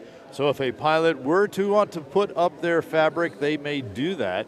We're kind of watching a whole lot of candlestick going on here, probably to warm up the crew and the spectators. And if you're one of those people that has to drive home or ship your balloon, you might just be burning off some propane. Might just be burning off some fuel, yeah, especially if you have to ship your balloon anywhere. Some of the international pilots, they're required to vent all the propane out of the tanks anyway. Not only vent, but purge it. Go through a whole process to make sure there is no evidence of propane left in there. In the morning, like this morning, being able to burn off that propane would be a nice, easy first step in that purging process. Right, because we don't want to be venting it anywhere. No, we don't want to vent raw propane, but we can burn it off as we're doing now with the candlestick flames that you're seeing. Plus, it's a nice way for people to stay warm around your balloon.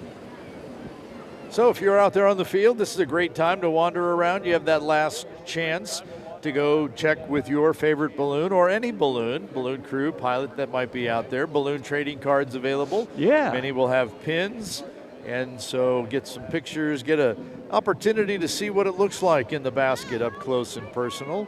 Don't forget to pick up your programs and calendars, by the way, at our official merchandise tents. There's a guy on our feed. I always wonder about people out here in Albuquerque. You see them, wandering along with a big parka jacket and wearing shorts. Come on. Is that one? Oh, yeah, right there. Yeah, right there, walking both down. Both of them, side by side. 2 guys got on multiple layers, and then they're in shorts. Yeah. Okay. I'm sorry. I don't get it. Well, that's part. I think that what that comes from is this is the time of year when we can get a 40-degree temperature swing from the overnight low to the morning. Okay. That's why I wear the pants where I can unzip the legs and I can turn my pants pants that you can the convertibles. Zip the legs off, and then you'll have a pair of shorts, and that makes sense this afternoon when it's 70 or 75 degrees. Right. But it ain't 75 degrees right now. That's why I say I just don't get it. Achim Eschenweck from Luzern, Switzerland says, "Good morning. I love Albuquerque Balloon Fiesta. So do we. Good morning from Clarkston, Michigan. Graham Houston, my good friend over in Scotland, is watching. Good morning, Graham. Nice to see you checking in. Allen, Texas, up near the Plano Balloon Festival, is checking in this morning. Hamburg, Germany, where it is now 2:30 in the afternoon, or it was when they posted their comment a little while ago. Here's a Jesse Chavez says, Buenos dias all y'all from Poolville in the great state of Texas. Thanks. Oh, this is a guy, again, that doesn't know who I am. Says, thanks again, Greg and Art, for the fantastic live show. I'm going to change my name to Greg because I've had several folks this week in the comments assume that my name is Greg. It's actually Glen, just for the record. Our production assistant's name is Greg. Yes. That's what the confusion That is. must be it, must be it. Wayne O'Shields is watching. Wayne, your granddaughter was watching early this morning too.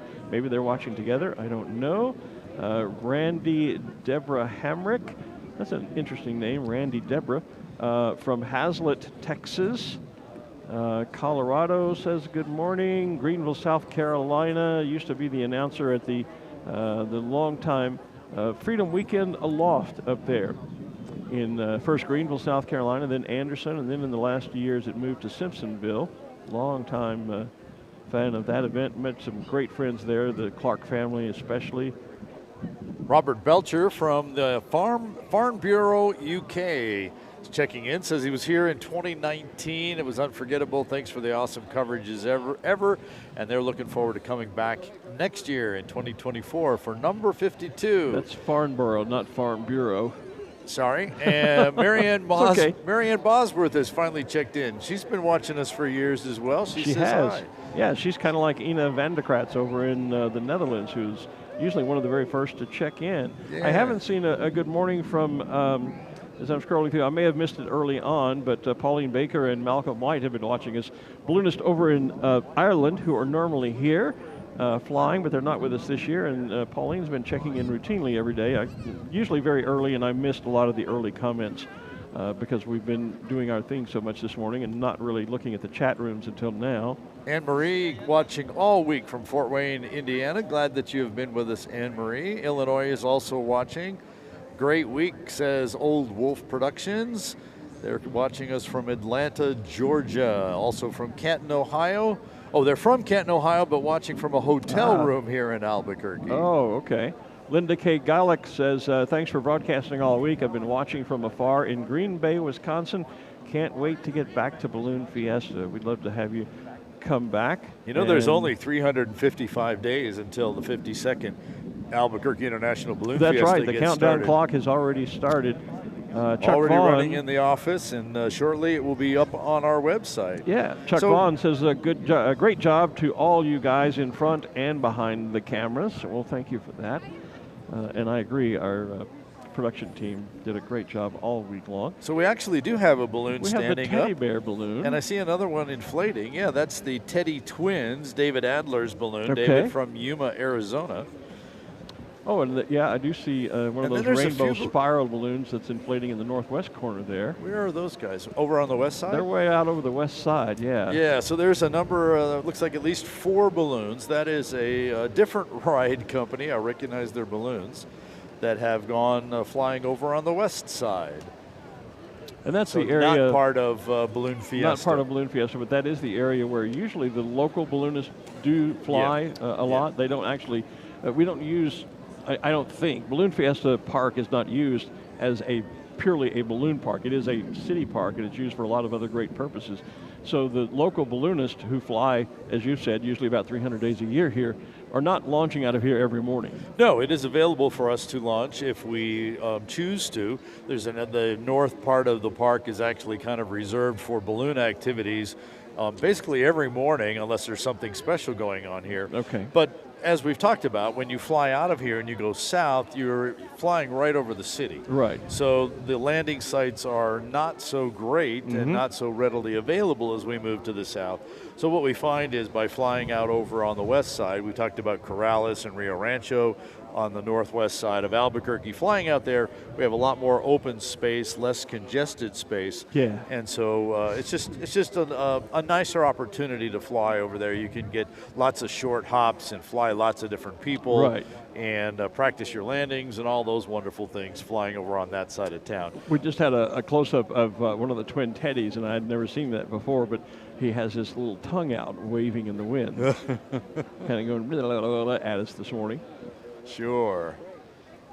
Albuquerque High School class of 2000 here, missing the Fiesta. Aloha from Hawaii. Oh. Yeah. Hope it's warm in Hawaii today. Thank you so much, guys. Last night was so fun, even watching it on YouTube. Glad you were there. We had fun last night, too. Yeah, it was a great night out here last night. Yeah, good morning from the Netherlands. Chris Andrews says, I need Carver's info, would like to purchase, but unable to make it to the Fiesta grounds. Maybe give the Fiesta office a call sometime next week, and perhaps they could provide some contact information for the folks that organize the chainsaw carvers down there. I think we could arrange that. We could arrange that. So check in with the Balloon Fiesta office. Give them a couple of days to get some sleep, and then I would make a phone call to the office, and they can probably put you in touch with the chainsaw carvers. So that would be an option. I think it's a group there. We bring in individuals, but there's kind of an organization that they put together to bring them in, and they are here. They've been here every year, and probably will continue. So get here next year as well. But yeah, as Glenn said, give us a call or send us an email at balloons@balloonfiesta.com. That would be another way to get information to us, balloons@balloonfiesta.com. And there's the Marines with the Toys for Tots program getting underway. There he is. So as part of all the dress blues, by the way, all of the vendors and concessions that we've been talking about and showing you, there's also a number of nonprofit booths that we make available over there. We Indeed. Along with product sampling and other nonprofits. Is that Crystal's balloon there that's beginning to inflate? I think it is. Yeah, I think it might be. I think see. I recognize the color pattern there. While he's looking that up, Cindy Cowan from Seekonk, Massachusetts. Sounds like a seashell of some sort. I was wandering on the beach and I found a sea conch. There you go. Sellersburg, Indiana. That pink, purple, black, and white one that we've been talking about. Yep, that's Maze Magic. Shane Shipman flies. Shane is from Rio Rancho, and he's been carrying the banner for Ciarza Social. Good friend of our, Crystal Ciarza, who just got married. Yep, in fact, she was on her honeymoon last weekend watching us from the 49ers. That's right. She was at the Cowboys game. Well, she was at the 49ers slaughter of the Cowboys.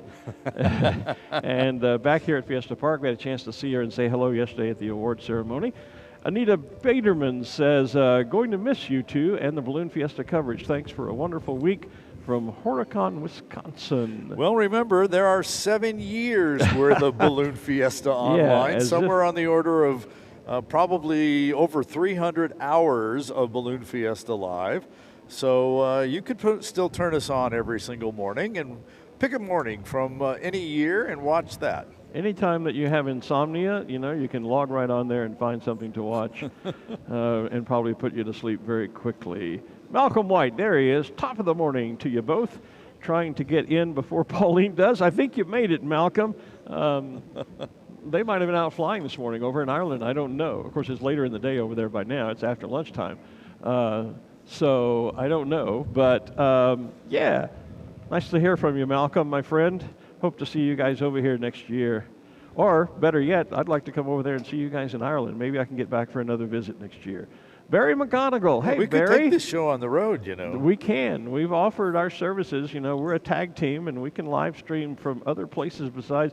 I know the Windfire production guys are willing to travel. I've suggested to Andrew Holly that we take Windfire and you and I over to Longleat and live stream Sky Safari. And Gary with Windfire was the first one to say, hey, my bags are packed. Let's do it. Let's go. Barry McGonigal, great ballooning friend, says good morning. He is down, my goodness, hello friends, great show, great event from Kenya. Barry, what are you doing in Kenya, my man? Wow. Lake of the Pines, Texas, originally from Albuquerque, says Kim Chapman. Betsy Kaiser Schroeder is watching. Good morning, Betsy. Keith Berry has been Got watching. to get my hug from Betsy the other day. Did you? Okay. Yeah, her brother Ralph Kaiser. Remember, he flew the balloon camp for us. Right. And he made it to the field every day except the Except day the day he had our the camera. Went over and had a kid Ralph about it and get my hug from Betsy. That's always great. Dan Drogy's watching from Longview. I guess that's where he's at. He might be watching from his hotel room here. There were some of the folks from the Great Texas Balloon Race here earlier this week. But good morning, Dan. There's Pauline Baker. Going to miss you guys next week. Loved the commentary. Pauline, Malcolm did get in front of you today, but it's great to hear from you, my friend, and thank you for the kind words. We look forward to seeing you here at Fiesta next year, and like I said, hopefully I can hop over to Ireland for a visit maybe next fall when I'm over for Sky Safari. Gail Johnson says, good morning from Wichita, Kansas. Thought that Art and Glen did a great, fantastic job. Also wants to send a shout out. Thanks to all the workers and volunteers from the parking lots to everywhere on the field. What a great year at Balloon Fiesta. Yes, it was. Thanks for mentioning them, Gail. Tom Mullinex, another ballooning friend, says hello from over on the East Coast.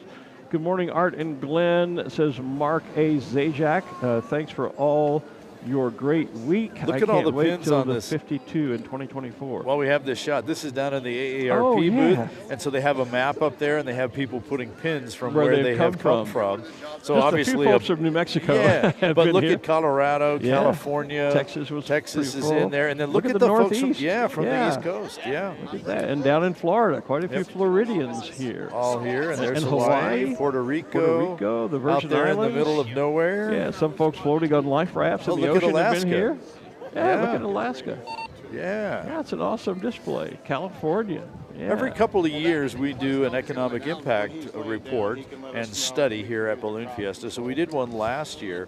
And as that map shows, obviously New Mexico, Texas, Arizona, Colorado, and California are the top states for visitors here. Right. But we get them from literally around the world. Yes, we do. Just like on our audience watching us on Balloon Fiesta Live. Preston Royer says, good morning, Glenn from Waterloo, Illinois. Good morning, Preston. Good morning from East Bend, North Carolina.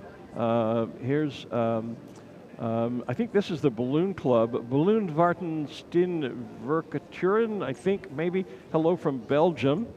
Good morning. I'm glad you took that one. Yeah, well, I kind of opened my mouth before I started to read. Raven O'Shield says, not watching with my grandfather, Wayne, but I am watching with my dad, Paul, and we have live on the big screen TV. Oh, right. Oh, righty. That's the way to do it. Yeah, another great year is the word from Pennsylvania. Thanks for one from the books. And let's see. Someone wants to know where the memorial wall is here at Balloon Fiesta Park. Oh. And the idea behind the memorial wall is that we started off where you could buy a brick and have the brick engraved with names and things like that. And it was kind of the main walkway in from the west side. Yes. I'm sorry, from the east side East of the side, field. right. Kind of the main entrance from the general parking areas in that area. Exactly. And what we found was the bricks weren't holding up too well. Yes. Yeah, so we went to tiles, concrete, I'm not sure exactly what the material is of tiles, and it's now on a wall. So it doesn't have the foot traffic on it, but it's Okay. in that exact same area. I'll have to get, I can't probably do it this year, but I'd like to get over there and look, because when they first started that project, this was before you and I were doing Balloon Fiesta Live. Tom Yes. Rutherford and I were up here together, and Tommy and I went together, and I have a particular microphone, an old style microphone I've used as a logo for my announcer pins for years and years and years and years, even before I started here at Balloon Fiesta. And so we had one of those bricks done that had, like we do our pins. We Right, didn't have yeah. pins in those days, Yeah. but we had a brick made with Tom Rutherford, Glen Moyer, and the microphone on it. And I had noticed the last time I was over there, and it's been a few years, that it was beginning to break down, as were several of the bricks. As you say, they simply weren't. There it probably- is. There it is. So there's the wall. There it is. There's the wall, So both I'm sides. hoping they took those original bricks and then essentially transferred them Yeah, in yeah, a concrete style, remade them, if you will. So I'm hoping that Tommy and mine is over there. And there are still spaces over there where you can still join that. Well, we should do a Balloon Fiesta Live We should with you and I. do one of those. you know? I always forget what the timing is. Like everything else, we have to put some deadlines to get things done, because Balloon Fiesta has I call it a full-time staff, but many of us are not full-time. Right. Of just 20 people. Yes. And so we all do multiple jobs. We heard Tracy this morning, Balloon Discovery Center and navigators. Erica, who puts together not only the wall, takes care of concessions, takes care of concessionaires. She runs Music Fiesta for us, all the entertainment on the stage. I do all of our video training. I do database work on our pilot application. Right. I help with the merchandise on the back end. And of course, I produce and anchor Balloon Fiesta Balloon Live. Fiesta Live, So yeah. that's very typical of the staff at Balloon Fiesta. We all have multiple jobs, and so we have to make sure that we get certain things done by certain times so that we can move on to the next task. Right. Look at those pins. I wonder if this is Plano pins. Might be. But yeah, just a whole collection of pins. Wow. Yeah, look at that. That's almost as many as Oh, it's in Discover Balloons. oh, that's Discover Balloon. Okay, that's almost as many pins as Steve Stucker has on his lab coat. It does. Yeah. Oh, goodness. There's some of Okay. those balloons I was talking about earlier. So they've got them at Discover Balloons. And you see how they flicker. Yeah, and so they flicker. They have that round gold ring at the top is a little solar panel, and you put it out on a deck or on your patio or in a tree, whatever, someplace where it can catch sunlight during the day, and then during the evening it's like you've got your own little personal balloon glow. See, it just kind of flickers on and off like they're doing a flicker burn. 5, 4, 3, 2, 1, flicker. Someone says they're obviously watching from their house. They went outside and noticed there aren't any balloons in the sky. What's there's going not. on? So, of course, what is happening here is the winds are just not safe for flight. They're quick above. The direction is bad. not so good. So we have opened the field for static displays at pilot's discretion. We're beginning to see, I wasn't very optimistic about that initially, but that North Canyon breeze is not as stiff as it was at our faces here, and we are beginning to see a few balloons standing up. We had the Twin Teddies earlier. Crystal Sars's balloon was up, but we've got... It is up still, right next to it. yeah. Yeah, right next to Teddy. And there's another one up right next to them, that red, white, and blue equator, and then we've got a couple on our end of the field. Looks like one of them is Billy Broker, Billy, in the City of Plano balloon that's inflating down closer to the Sid Cutter Pilot Pavilion. So we may yet see some static display. I think I've also seen a few balloon pilots packing their rig up and heading probably back to their hotels to get checked out and get on the road early. Well, the other thing you'll see, too, is, many of these balloons carry sponsor banners, as we just saw with Crystals on that's right. Maze Yeah. Magic here. And they need to turn those banners back in So you before got to they pull leave the town. envelope out, stretch it out, and detach the banner, and then you have to repack the envelope back up. So it gives you an opportunity to stand the balloon up for a few minutes, and then you can, when you bring it back down, that's when you take the banner off. And they can't turn those banners in till 9 o'clock this morning unless they moved it up on me. But you got some time to be able to get that done. But that is a task that has to happen this morning for all the balloons that have been carrying those sponsor banners for us. And what about the basket banners? Do they turn those in? the or do they basket keep banners those? are theirs to keep. Okay. Yeah, the ones on the baskets that have the numbers on them. Right. They're dated, the theme. A lot of the tradition is for the crew to sign those. Yes. And so you yes. have a record of everyone that was as part of your crew. So There's just talking about the basket. Isleta balloon with the banner. Now that is Yeah. a banner on the side of that balloon, the black and gold chevron style balloon there. Black, Attached gold, with and red. Velcro or safety pins Sometimes through with loops, pins, etc. yeah. That's Steve Coffing's balloon plot twist. That So has the when they Isleta deflate banner. that balloon, unless Isleta is his full-time sponsor here, It and I'm is sure not. it's not, then when they deflate that balloon, they'll have to take that banner off, and then they'll be able to turn the banner in. Hey, for a little more word on what exactly is going to go on for the rest of the morning, how long we're going to continue this and everything, and if we are going to fly at all, we've been joined on the tower by our Balloonmeister extraordinaire, Mr. Henry Rosenbaum. And so, first of all, good chilly morning to you, Henry. It is. It's the first day I really had to wear gloves and a hat throughout the whole Throughout the launch. whole morning, Yeah, same here. And it's really just the wind that we have on the surface here is just bringing that little chill out. But we're still hopeful. We're clearly watching the weather, but the winds just above the surface are in that 20, 25 knots, and it's just not the right condition. And we were over there, and we heard the word safe mentioned, not safe. But we'd like to say it's not the right conditions. There you go. Because what we do is safe. Every flight we do, it's just not the right conditions. And I joked over there, I said, if I want to do something unsafe, when I get home, I'm going to argue with my wife. Ooh. That is unsafe. That's the danger zone. She's going to win, I can tell you every time. So, but no, just know that what we do, it's always a safe operations. It's just not the right conditions. Right. Yeah. And even though we may see in the distance, you see other balloons, the weather can be different miles away. Yes. It's just not the right time to launch here. Not the right deal from here. But we're hopeful. We'll keep an eye on it. If the winds settle down and it still looks favorable, we'll launch. But until then, we've opened it up for static, and there's several balloons that are able to do that static, and that's the safe operation for these conditions that we have now. Yes, it's the right it's the right conditions to allow this. Yes. Okay. Yeah. Very good. But we just want to come over from the flight operations deck over there, say thank you all. Thank you to the guests that are here, the balloonists, all the crews. It's been a wonderful week. We look forward to being back next year. I understand it starts October the 5th next year. Jumps 2 days because of the leap year. Leap year. Yep. So 355 days to go. Not to put you on the spot, but is there a time at which you will have to say it's, even if the conditions do improve, that we're at a point then where we would not launch? Yeah, I mean, we won't carry it out, into the hours. I mean, multiple hours. Right. That's the conversation we're talking with the Fiesta staff and the folks that run the overall event. Okay. Remember that it is the balloon event, but there are other activities that our customers or guests can go do. And y'all have been great showing, the vendors and the concessionaire row and all that. There's still many, many things to do, and so we're still keeping that in mind. But we're hopeful that the sun's just coming up now. That tends to change the weather a little. It does. And we'll see what it does. Yeah, and it's only 7:40 in the morning. It's not like we've been here, it's not like it's coming up on noon. We've been here all morning.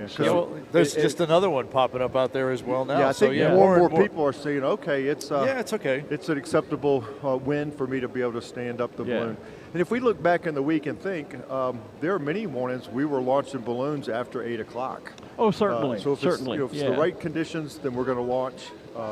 So we'll see. So no, we don't have a definitive time. Okay. We're just going to keep that in mind. But you will be the second to know, second person to know. So, okay? After you decide. After we decide. There you go. You're first, we're second. But our staff says thank you. Thank you to everybody that's here. Have a safe trip home. And also for the folks that live here in Albuquerque, we appreciate you opening up your backyards, your doors, and letting us come here and be here for the 9 days flying. We've had a great time, and we look forward to doing it again next year. And when you're home, let us know how that argument with your wife goes, will you? I can tell you she's going to win. She wins every time. It would be unsafe to do that, so I don't think he's going to even go there. Yeah. I've learned my lesson. And thank you for bringing that beautiful new Tiny the Fire Dog balloon to us. That was an awesome balloon to get to see this week. And it's a great purpose that you have behind that balloon, a cause for building it.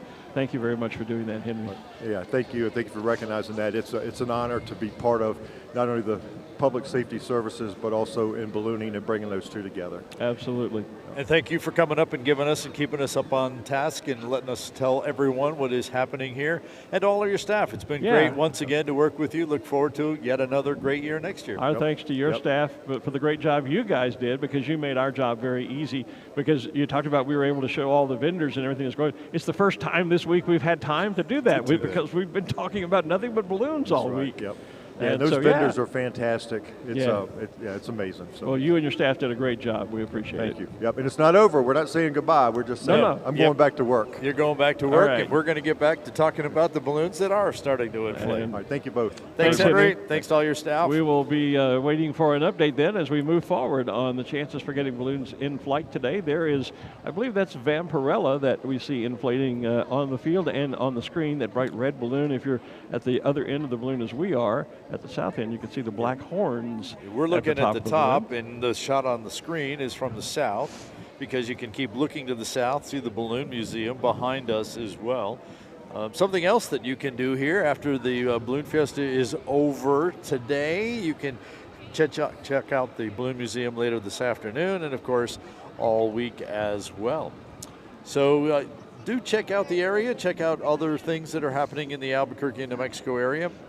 make the time to explore the land of enchantment. Indeed. In fact, one of the things you can see over at the Balloon Museum this week, they've had a great exhibit about Ed Yost, who is credited as being the father of the modern hot air balloon. Ed was the one who literally reinvented the hot air balloon. We talk about the Montgolfier brothers having built the first hot air balloon back in the 1780s over in France. But because there was no airborne heater, no way the balloons in those days it was open flame at that time. Were heated over a big fire, and then you flew, and as soon as the balloon cooled off, you landed, or you had to build some sort of a fire and keep it going in your basket, which was not terribly conducive to safety, speaking of. We like to tell the story. You got one guy that's stoking the fire and keeping it going, and the other guy's got a sponge and a bucket of water on a long stick putting out the flame because it was setting, a lot of those were actually paper in the early days. The Montgolfiers were paper makers. A bit like a train engineer where you got one guy that's driving and, or piloting the balloon and another guy that's stoking the fire to keep it going. But yeah, with the addition of having to put out the... Our windfire guys are having fun taking pictures of each other. Yeah, and I apologize if you're listening, hearing me sniff on the air because I've begun to get a bit of a runny nose here in the cool morning. But yeah, so the original balloons didn't have a steady onboard heat supply, and it was Ed Yost and a team that he put together on a military project. It was actually a project undertaken for the office. Look at that face. Yeah, not happy that it's a bit windy and cold. Yeah, I would say the cold. Yeah, so it was their team that, working on a military project for the Office of Naval Research, actually developed the first prototype and proof of concept, if you will, hot air balloon. And once they had the proof of concept and had made a few flights in it, the Office of Naval Research said, well, yeah, that's nice, but we don't think we're interested anymore. And but what great technology transfer! Oh, absolutely. That it became. Yeah, and so Don Picard, a gentleman named Don Picard, came along, and he said, I could make a sport out of this, and took one of their balloons down to a soaring club at a university, at a Southern California university, I don't recall which one, and sold the first hot air balloon, and that literally became the birth of ballooning as a sport. They went on to found Raven Industries, which later became Aerostar, one of the major manufacturers of hot air balloons, and our sport was born. So anyway, there's Ed Yost's story is told in a brilliant exhibit over at the museum. And so when you're done here at Balloon Fiesta Field, the museum is directly out the south entrance. You should spend some time there. And there's also, some of the transatlantic balloons are there. Double Eagle, of course, is celebrated over there. There's some history. The Fédération Aéronautique Internationale's World Hall of Fame is there. You can read and see a lot about some great aeronauts that have been inducted into the Hall of Fame, and including Willie Eimers, who was here in person this year, flying in the Gordon Bennett. So the museum is a great stop and a great visit while you're here, anytime you're in Albuquerque, but certainly during Balloon Fiesta. And if you haven't had enough of us on Balloon Fiesta Live, our voice is in the museum as well, right. As part of the there. Balloon Fiesta exhibit at the museum. Yeah, we actually did some Balloon Fiesta Live announcing commentary for that exhibit. That plays in that exhibit. So, yeah, you can continue to hear more of us over there. Does that mean that we are museum pieces? We are. All right. Yep, we are. At least on the audio side. Yes, okay. Yeah. Actually, I had the honor of being the voiceover for part of that Ed Yost exhibit you were talking about. So Good they have a copy of the letter Ed wrote, kind of a report more than a letter so much, of that first flight and what they were learning about that this worked and this didn't work and we need to fix this and we need to fix that. Because as you said, it was basically a test program, and so you try something and you come back, oh, well, we need to fix that. And so we go through that. And so one of the letters and reports that Ed wrote is part of one of the videos over there, and I get to read that for Ed, who of course has left us for other pastures. Yeah, I had the great opportunity to call Ed a personal friend, and at one point I certainly wasn't the first involved. I know our roving reporter, Ruth Lind, who we're all missing this year here at Fiesta. Hopefully she'll be back with us next year. She was involved in the project. There were several writers that Ed initially talked to about writing his biography, and Ed, being the person he was, about the time you'd get started, he always got involved in another project. Oh. I know Ruth did some interviews with him on tape, and then Ed backed out, and then it was Joe Kittinger who introduced me to Ed at a media party here at Balloon Fiesta, as a matter of fact. Nice. And so Ed and I started talking about my co-writing his biography with him, and I have some very fine, very treasured personal notes, correspondence back and forth. We were planning a trip one summer to go up to the Strata Bowl and to several of the places that were key in his early years of exploration and developing of the hot air balloon to start writing that book. And then one day I got a note card from him that says, well, we're going to have to put off the trip because I've gotten myself involved in another project. And that was kind of the last step of that. Ed went on to do some other things, get involved in this or that, and the book project never got done. And that's a book that really needs to be written. Yes, it does. Is Ed Yost's story, and I hope, I doubt that I would be the one to do it. I hope someone will do it because it would be a worthy addition to anyone's ballooning library.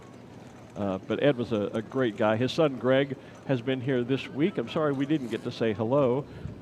Greg is also a friend of mine, but Ed built quite a legacy that in terms of inventing the aircraft, and then of course the late great Sid Cutter turned it into what we see here. Final day of the 51st Albuquerque International Balloon Fiesta. Field is open for static displays. As our pilots, this would have been our farewell mass ascension. We're not going to fly this morning. It's just not the right conditions. Yet. Remember, Yet. Henry just told us they're He watching. thinks they're and if still conditions watching, and they change, think things are going to change. we might yet launch. We might. And so, as we continue to keep an eye on, we've seen a number of balloons do that static display. Looks like there might be another one happening over on the northwest corner of the field. The twin teddy bears are standing up. They've been up for quite some time. They were the first to come up and are still up, as a matter of fact.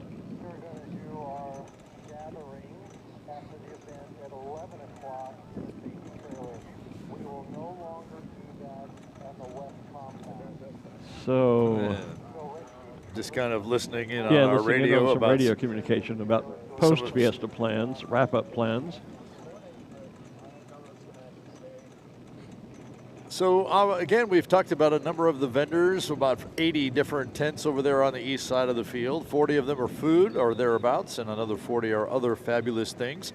It's kind of your last chance to be able to go pick up the merchandise, but you still have a little bit of time. Just start wandering either north or south along the field. And of course, as balloonists, some of them pull their balloons out to either remove the banner or kind of repack it, or maybe even stand it up for us as well. I see them pulling out what appears to be the ExxonMobil balloon right in front of us. We'll have to watch and see what they're going to do. But you have those opportunities to collect those last-minute balloon cards. Look for the balloon you missed earlier in the week. You might also talk to them about pins, and of course you can get a nice view inside the basket, and for those who are pulling out their envelopes, find out what that is all about. This is the great opportunity you have to talk with any of them, get all of your questions answered, get those selfie pictures so that you have your memories, because this is the last day. This is it. We're only here for a few short time left.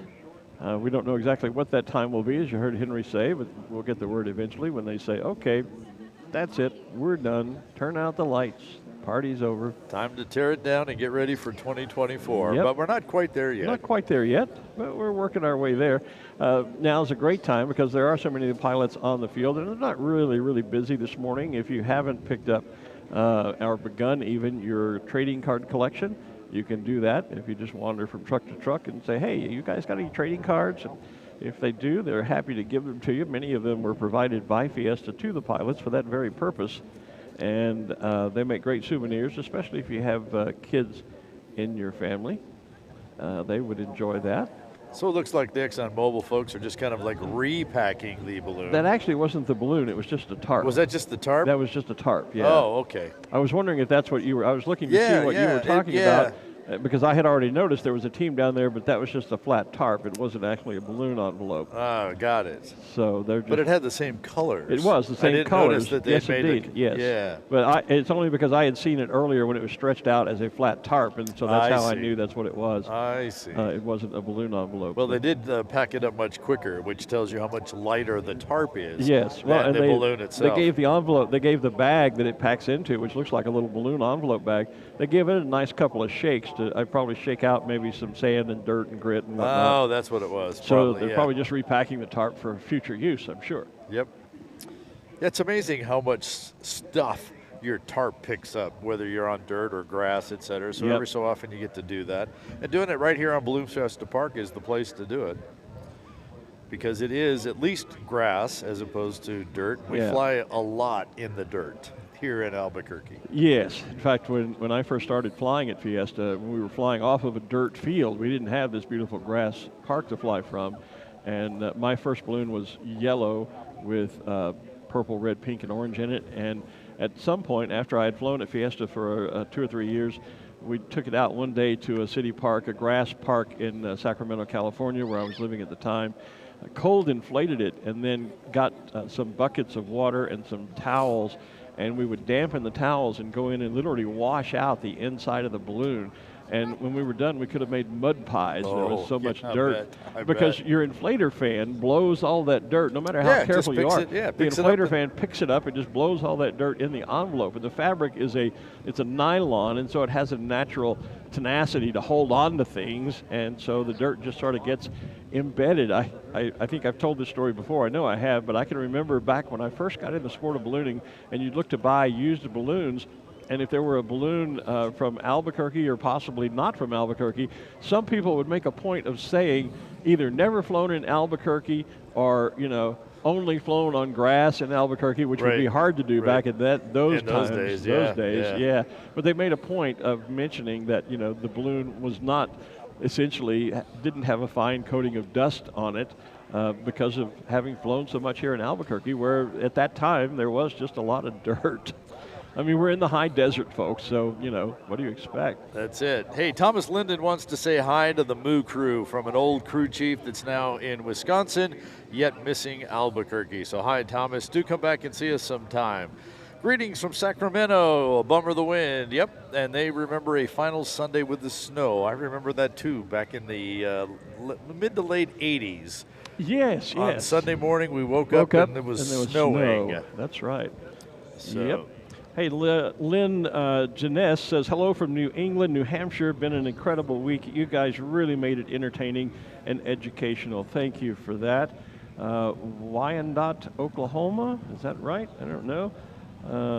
Here's Ryan Prieb says, we'd often have them land in and near our neighborhood on the west side when we lived there over our house every weekend. So a former Albuquerque resident, obviously, now living elsewhere. Colorado Springs said very cold but amazing. It's not very cold. I've been here on days when it was much colder. But the wind's making it a bit chilly today.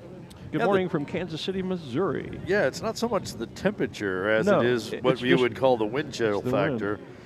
Oh, hello from Hefei. I have no idea how to pronounce this. Hefei, China.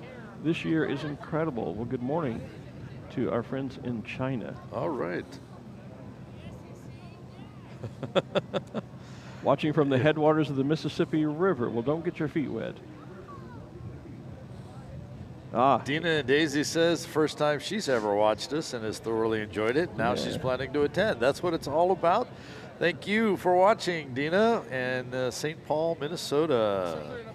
Here's a couple of quick comments. Ina Vanderkratz, our good friend in the Netherlands, says, would love a stream of Sky Safari. And Susan Collins right behind her says, how cool would it be to watch this live from a UK event? Well, I agree. And as I've said, Art, myself, and Windfire Productions have live stream. We'll travel. That's it. We're ready to go. So if your event would like to do something like this, give us a call, and we can certainly talk about bringing the show to you. Definitely confirmation from the guys in the truck in our ear. Yeah. They're ready. I think they've got bags packed already down there. They're ready to go. Well, Gary Williams, who's the technical mastermind behind all of this stuff that we do here, I come up with the ideas and Gary makes it work. It's a great partnership. Gary finally retired from his full-time job, so now we have time to do this full-time. Yeah, that's right. So now we definitely have time to talk about that. I think they're packing up the twin teddies. Yeah, here's a great shot of the webbing that is up at the top of the balloon. Yep. And that would be the opening at the top. So, see, they're having to actually work a little harder to get the air out of the teddy bears themselves. Because as we've talked about with our special shapes, that's basically a regular shaped balloon. And then there's a small, with other stuff that's attached to it. Yeah, and so there's like about a foot opening there that's going to let the air go into the teddy bear that's in this balloon. Inside the envelope. Yeah. So the air that you fill the basic envelope with then goes out into all of the appendages, the add-ons, and allows them to take flight. It inflates them and makes them three-dimensional like those teddy bears. But then you have to get the air out of those appendages when you deflate. And sometimes those appendages have their own deflation port. We've talked a lot about the parachute top at the top of the balloon and how you pull that, all the air goes out the top and the balloon deflates. Well, with special shapes, sometimes you have to have additional deflation ports in those various appendages in order to get the air squeezed out of those to get the balloon to completely deflate so you can put it away in its bag.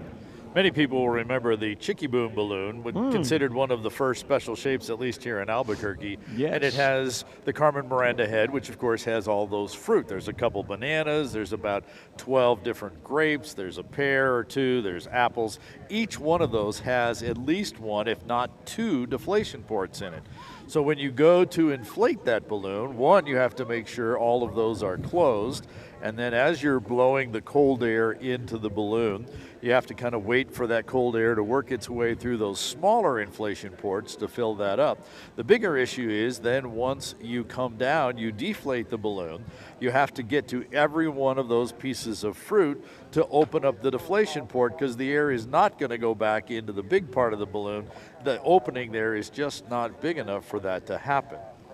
So that's how all of the special shape pieces work, and so putting up a shape does take a few more crew members to be able to make all of that happen. So let's see, Jim is a traveling nurse new to the Albuquerque area. They've enjoyed the broadcast and actually got here as well. Good, Jim, enjoy your time here as well. Some folks checking in from the Northeast Heights of Albuquerque. This has been an incredible 51st Balloon Fiesta, and we always look forward to next year. Let's see, booking tickets the moment they come up for Balloon Fiesta in 24. Yep, that's a great opportunity to be able to do that. Again, tickets for the 52nd Albuquerque International Balloon Fiesta go on sale 6 months before, so that would be April 5th of 2024. Be sure and have balloonfiesta.com bookmarked on your computer and the date of April 5th circled on your calendar. Set a reminder now to get your tickets starting on April 5th for 2024. And if you're looking for an RV reservation, check the website for the exact date, but I think it's going to be somewhere about January 11th. And you'll want to be first in line to get your RV reservations here because those sell out within hours.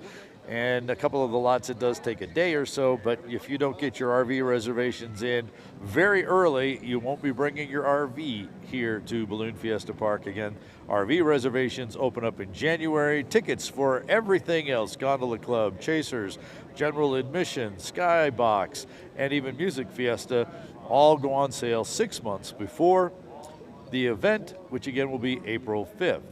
And we talked earlier this morning with our birthday girl, Tracy Hawkins, who is also our Balloon Discovery Center manager and the manager of our navigators, our volunteers.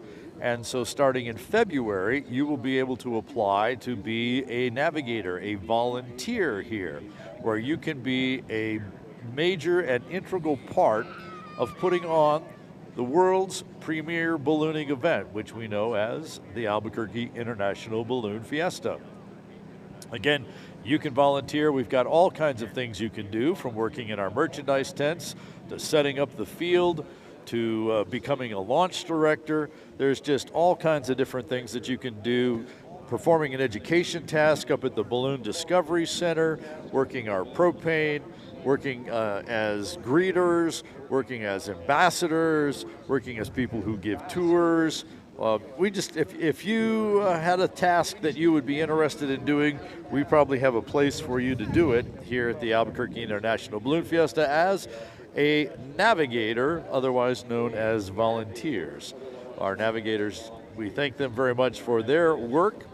More than 1,100 of them that put in the time and effort to put this event on every year, because the 20-member staff, paid staff of 20 of Albuquerque International Balloon Fiesta, we can't do it without you, the navigators.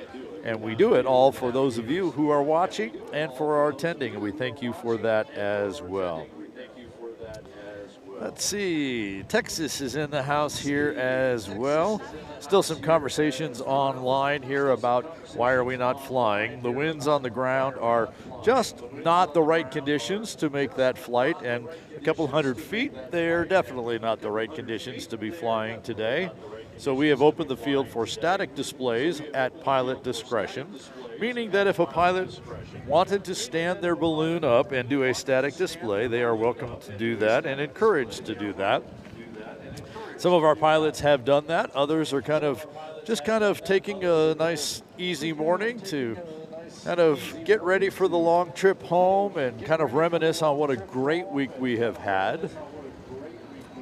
From our mass ascensions last weekend, the launch of the 66th Gordon Bennett Coupe Aeronautique on Saturday night. 17 balloons participating in that event. 16 of them actually got airborne. One had just a little issue with a leak before, so they could not launch. And of course, the race that took our balloon teams all the way from Albuquerque to the East Coast. And going right up, landing in the Carolinas. The winners were over in the Carolinas and up towards Virginia. It was just a really great event to watch online. 80-some hours, two people side by side up in a basket for some 80 hours. You want to talk to me over here? Yeah, go on the other side. Go right over here. It just so happens that one of the competitors of the Gordon Bennett has come up here to see us on the stage. And so let's find out from Peter Cuneo what it was like to be up in, step right over there on the green X and hold the microphone up. So we're just going to, good morning, Peter. Good morning, sir. How you doing? Hey, we're great. You're back from 80-some hours in a gas balloon. How was your flight? Well, we only did 66 hours in honor of the 66. Oh, there you go. I didn't. It was a very good flight. We went into the flight with 3 goals, one of which was to have a safe landing, which we did. Second of which was to fly 3 nights, which we did. And the third was to cross the Rio Grande. I mean, no, the Mississippi. Mississippi. We did the Rio Grande also. Yeah, you started on this side of the. Yeah. You didn't have to cross it. And we did cross the Rio. What is it like to be in this? What's it, about 3 by 4 foot basket or so? What is it like to be up in the sky? And granted, you're up there with your wife, but 66 hours in this basket through night and day, and what is it like? Well, first of all, it's much larger than that. It's 4 by 5. It's not 3 by 4. Oh, there you go. So we get an extra foot on each side. Good thing, because both you and Barbara are tall. And there's no windows, so you can look out, get a 360-degree view of the world, at least during the daytime. This particular race was a new moon, so it was very dark at night, which meant we got to see a lot more stars, shooting stars. It was clear skies. There's a lot to do, a lot to look at. You don't really get claustrophobic. It wasn't that cold because we didn't fly that high this year and the weather was good. There weren't a whole bunch of thermals during the daytime, which was nice. Also, the balloons flew pretty stably, which is why we got as far as we did with the ballast we've got. What people may not understand is that the size of the balloons, according to the competition rules, are limited to 1,000 cubic meters, so you can't get a competitive advantage by flying a larger balloon. The only way you can get You have to be advantage. competitive by the amount of weight you're carrying and the skill of not only you in flying, but also of your meteorologist. And if you manage to lose 20 or 30 or 40 pounds from yourself before the event, then you get an extra bag of ballast that way also. So let's talk a little bit about that ballast, because we've said that a lot, that ballast is your fuel. How does that work as far as, I think we understand the physics. I throw ballast off, I go up, and at some point I'm going to come back down and I have to throw more. What is involved in managing all of that, and how do you extend the flight by doing a better job of managing your ballast? One interesting phenomenon that is kind of a partial explanation of what's happening is we go over the Sandias and the air is flowing over the Sandias. So it's going to be flowing up and it's going to be carrying you up to a certain extent. Okay. Even if you're not ballasting. You do have to ballast to get an ascent started, but on the other side of the Sandias, you start coming down.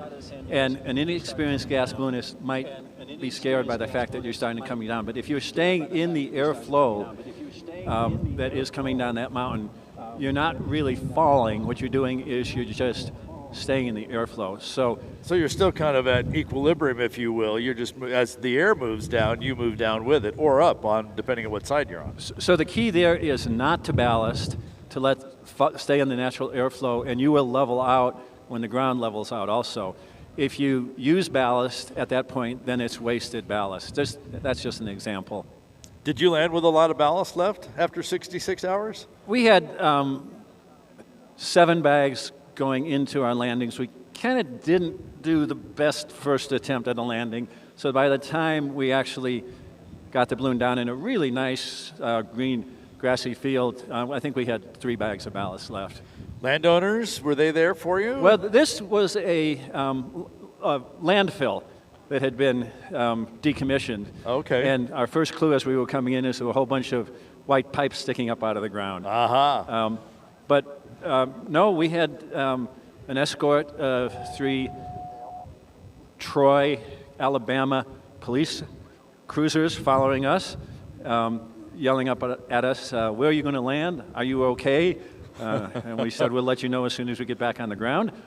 But it turned out to be a really good landing location. Our chase crew came all the way from Albuquerque and was there within about 20 minutes of our landing. Oh, that's great. It was very impressive. Sue and Ray Palmer did a great job. And yeah, that's the other question. It's like you flew out of here and you flew for 66 hours, and how many miles did you rack up? About 1,300, I think. Yeah, so how do you get back? It's all with the chase crew. They got in the truck and went after you, and for them, and of course you're flying basically straight line. Yes, we know it changed, but they have to follow the roads, which aren't straight lines. It took us about as long to drive back as it took us to fly out there. Now the difference is we're driving 8 hours a day and we're flying 24 hours a day in a gas balloon. So we were going about 3 times as fast coming back as we were going out, but we also stopped at a hotel room and got meals. So it was a 3-day flight out and a 2-day drive back. And how was the competition spirit among the 17 teams? How would you describe that? Well, you know, gas ballooning is about as popular a sport, I say, as the World Championships of Tiddlywinks. And we're a pretty small group of folks, and we all know each other. We try and help each other out. I've loaned a bunch of equipment out to some of the foreign pilots. And then we just had our awards banquet last night. We had a survivors dinner at our house on Friday night. I'd say everybody is happy for everybody else. I don't think anybody begrudges anybody finishing ahead of them. We all want to get back on the ground safely and be able to do this again next year. And so it was a great 66th Gordon Bennett Coupe Aeronautique. Peter Cuneo, thank you for coming up here and giving us a little update on your flight, and we always enjoy tracking you guys in the Gordon Bennett or America's Challenge, which should return next year. You're welcome. Thanks, Peter. Have a great morning. Thanks for stopping by here on Balloon Fiesta Live. Of course, if you have just joined us, just woken up because you missed the alarm or whatever it is, we are live on day number last of the Albuquerque International Balloon Fiesta, our Fairwear Mass Ascension. Not happening this morning because of the winds at the park and especially a couple 100 feet above the ground. They are above the limits that make for the right conditions for us to fly. So pilots have been given the opportunity to static display on the field. And we saw a few of them and a few more taking the banners off as we kind of wind down this morning here. I think still the opportunity for that to happen. Great number of our vendors and concessions still open along Main Street for you to do that last minute shopping, because after we hit midday today and we really do shut things down, then it will be time to pack up the park and get ready for the 52nd Albuquerque International Balloon Fiesta, again starting on October 5th, going for 9 days. It always starts on the first Saturday and moves forward for 9 days, so you can mark that date on your calendar, not only for next year, but for 2025 and 2026 and 2027. You can make plans long range to be here at the Albuquerque International Balloon Fiesta. Hey, I want to offer my congratulations and thanks to Peter for coming up, because I had just stepped inside to grab some tissue for my runny nose, and suddenly I saw you were interviewing Peter, so I didn't want to interrupt and walk in front of the set, so I just was able to take a seat and get a little bit warmer. Well, there you inside. go. So perfect timing, Peter. Thank you for that. Peter, a great friend. We ride bikes throughout the year, as well as it is their balloons that I am blessed with being able to fly during the year. And I've gotten to know Peter through the years, both here at Fiesta, and Peter has been the news editor of the BFA's Gas Division newsletter. So we have traded materials back and forth through the years, through the magazine and the newsletter. And so, yeah, but as I told Peter, his timing was perfect, because I had just stepped inside to grab some tissue because I was beginning to sniff a bit too much on the mic here. And as I started to walk back out and get back on the set, he was here to do the interview, and I didn't want to get in the middle of that. So it gave me a few minutes to sit inside and warm up a bit. Well, now you're warm. I can go do that. You can, if you'd like. Yes, I will. No, we'll hang with you. I'll keep the hot air going, just as you did while I was gone. We're gonna have a couple more guests up here. We still have to announce the final three winners in our Balloon Fiesta license plate, so don't forget about that. That's right. The final three about to be selected, and so like lots of folks having. Still hanging out here. Yeah, the crowd. I mean, the crowd has thinned out noticeably. As has the number of balloons. Obviously, a number have come and parked down here along the south end of the field, because one of the things about today is it is the farewell mass Ascension in a lot of ways. It's the last time we typically get to fly the balloons, but this we've talked about how this is really like a big family reunion, and balloonists from all over the country, indeed all over the world, come here. You see friends that a lot of us, we see them. Well, typically when I'm here, this is the only time of the year that I would see Peter and Barbara, and so many of my other friends here in Albuquerque, and so you kind of use this morning not only as a farewell flight, but after the flight, it's time to, you try to take time to track down all those people that you said, hey, I'll see you at Balloon Fiesta, and then you haven't seen them all week, and so maybe you get a chance to see them and have a few words with them and say hello. You say hello and I say goodbye, or you say goodbye and I say hello, or whatever. And so there's a lot of that going on right now, too. So a lot of the pilots who have decided, all right, it's late enough in the morning, we're not going to fly. So they've moved their vehicles off the launch field, but they're still hanging out here so that they can say hello and goodbye to a lot of the friends that are here. Yeah, because with all the flying, as you said, sometimes we don't get to see We don't get to see anybody. This is the time to make those final high goodbyes. Yes, absolutely. Albuquerque Mayor Tim Keller has joined us up here on the rooftop studio. Good morning, Mayor. Good morning. It is great to be up here. But what a wonderful week. Oh. I know it's cold now and the balloons didn't go up, but this, we think, was record-breaking in all sorts of ways. We think so, both with our small RC balloons, with the crowds that have been here, and I would suspect for the economic impact on the city of Albuquerque. You can't see it, Mr. Mayor, I'm sure, but this has been, the view from above, and we've done all this and Area 51. 51 stuff. If you look, my propane heater is in such a position, it looks just like you're in the shadow of a spaceship. See, there it is right there, yeah. It looks just like that, or there's some sort of space monster wandering behind him, but yeah, it looks kind of like Good a UFO. media placement there, yeah. Ready to blast off. Yeah, great visual. Ready for takeoff. Yeah, that's just kind of cool. So, Mayor, I've actually seen you down on the balloon field with the balloons a lot this week. What have you been doing? You know, it's been a great week. There's been so many good flying days. We were able to get out here, and even myself personally, so I caught up with my old crew. I used to chase crew for the Sun Flyer, and I was able to do the competition run with them, and on Tuesday morning. And so we scored a couple of bags. It was really exciting. And that is intense. I had never been up in the air during competition, and just the balloons going up and down all around you and quickly trying to make sure that, everyone is at a safe distance. That was very exciting. And then, of course, opening day, doing the takeoff with Judy Nakamura and her balloon and Balloon Fiesta and the American flag. First one Unforgettable. Yeah, so I'll remember that one for the rest of my life, for sure. I'm always curious, Mr. Mayor, because I for the last several years now, when Fiesta is over, I used to do like everybody. I'd rush to the hotel, pack my bags, head back home to Texas or now Louisiana. And the last several years, I've started staying over Sunday night, so I leave Monday morning. And it's like Albuquerque feels like a ghost town on Monday morning because all these hundreds of balloons have gone. How does the city recover from Balloon Fiesta Week, and is there a period of recovery and kind of returning to normalcy for you here? Well, there certainly is. I know for the city and IABF, for us, it's about a little bit of rest and recovery. We have about a third of our departments involved, whether it's, solid waste, working on our 540 porta potties, and, or there's a statistic you don't hear every day. Or the parking and the traffic, our police department. There's a ton of overtime that we use. So there certainly is some recovery, but, for us, it's also the beginning of fall. And fall is really special in Albuquerque, New Mexico. We've got, obvious things like Halloween, but it's all about chili roasting, and we have our different festivals around Marigold Festival and Day of the Dead. And then you get into Thanksgiving, and you've just got all these wonderful New Mexico sort of harvest-related traditions.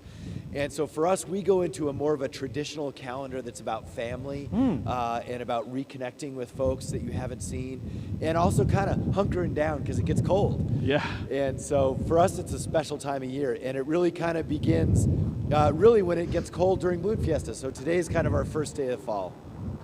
Outstanding. Well, this is a great city. I've said earlier, this is my 34th year here. I've lived here in Albuquerque for 2 weeks a year for 34 years. I don't know what all that adds up to. I think more than a year of my life, I've been an unofficial resident of Albuquerque, and this is always a great place to visit. It's just such a beautiful city, and the people are so welcoming to all of us balloonists who come in from out of town and allow us to create the traffic jams and fill the restaurants and do all, take all the stuff that the normal residents get to enjoy, and we just kind of say, get out of our way, here we come. But so you guys are a great host, and we really do appreciate it. Well, thank you. The whole town, I think comes together in a lot of ways, whether it was drying out balloons last year, or yes. coming together to make the Eclipse happen in terms of what the Balloon Fiesta Museum was doing. The museum has never seen so much traffic. It was actually the place to be really during the Eclipse. And we saw for the first time an eclipse of crowds. There was the same amount of crowd coming into Fiesta as coming out at about 9 o'clock yesterday. I've never seen that. It was unbelievable. It was unbelievable. But we welcome all the guests, and it's true. We certainly will enjoy less traffic. So that's something to celebrate tomorrow morning for all the Burqueños out there. I'm sure. Mayor Tim Keller, thanks for coming by and talking with us here on Balloon Fiesta Live. You got it. Well, thank you so much. And I just want to say, you two you're like the soundtrack to our lives for a week. And I hear your voices in my head, when I'm driving, and it's just it's awesome, though. So we really appreciate both of you. You bring so much to it, and I know down on Vendor Row, everyone can see you on the big screen, and so we really appreciate having you two and Balloon Fiesta Live. So thank you so much. Thank you for those Thanks kind again, words, Mayor. Mr. Mayor. Thanks for coming up this morning. Good to see you. Appreciate that as well. Yes, indeed. So I think it is time now to get those final winners. Let's do it. Let's draw some names of course, out of the hat. What we've been talking about is we've given away a number of these Balloon Fiesta Live New Mexico replica license Commemorative plates. license plates. We have given away 3 every single session of Balloon Fiesta this year. That's right. We had nearly 4,000 entries for the 50-some plates that we're giving away. Thank you very much for participating in that. You can still go put your name in, although we just pulled the winner. So if you're putting your name in right now, you're not going to win. Sorry, but we would appreciate all of your comments as well. So let me set this down. Okay. And tell you that the last 3 winners. With a drum roll. It's too cold to do drum rolls this morning. But the wind is providing it in our Indeed, microphones. yeah. Yes, from here in Albuquerque, Kat Ivy. From Monroe, Michigan, Ellen Gordon. And from Grand Blanc, Michigan, Leroy Anderson. All right. Congratulations to Kat, Ellen, and Leroy, the final 3 winners of our Balloon Fiesta Live commemorative license plates. Thank you all for playing and for registering. And as Art has been saying, shortly after Fiesta, he'll be getting in touch with each of the winners to arrange the delivery of your license plate to you. I'll be in the office tomorrow starting to pack things up. It may be Wednesday or Thursday before I get in touch with you, but I'll be making arrangements to get these to you, either in the mail. For those of you who are local, we'll make arrangements to make these available. Our thanks to the Sign Store of New Mexico. Indeed, and yes. Al Padilla, who this was great. This was really fun. I went to him with an idea about just getting a few of these, and then he said, you know, I can make a whole bunch of them for you, and you can give them away. Yeah. And so it became, I think, what's going to be the first of a number of giveaways here on Balloon Fiesta Live in the years to come. And already had people reach out to me about contributing to the product, to the giveaway, and so we may end up with a full-blown. You were telling me, I think somebody asked about making a license plate pin. License plate pin that could go with the plate next year. We'll be working on that for the next 9 or 10 months so that we have it ready to go in 355 days. That's right. And look forward to that, and keep tuned as well. Of course, to keep tabs on all the merchandise that's available to you all through the year, check out balloonfiestastuff.com and sign up for our What's Up Wednesday. That's right. Wow. What a week. Yeah. What a week. 14 sessions, 9 days, plus the Albuquerque Aloft on the day before that, so really 10 days. Yeah. 14 sessions, including the launch of 16 gas balloons. We lost only one session where we didn't have balloons up, and yet we still had the session. We still had our other nighttime activities. Right. You and I were still here, so we've done all 14 events this year. And so we'll start showing you some of the names of some of the people that have put this together. Behind the scenes folks.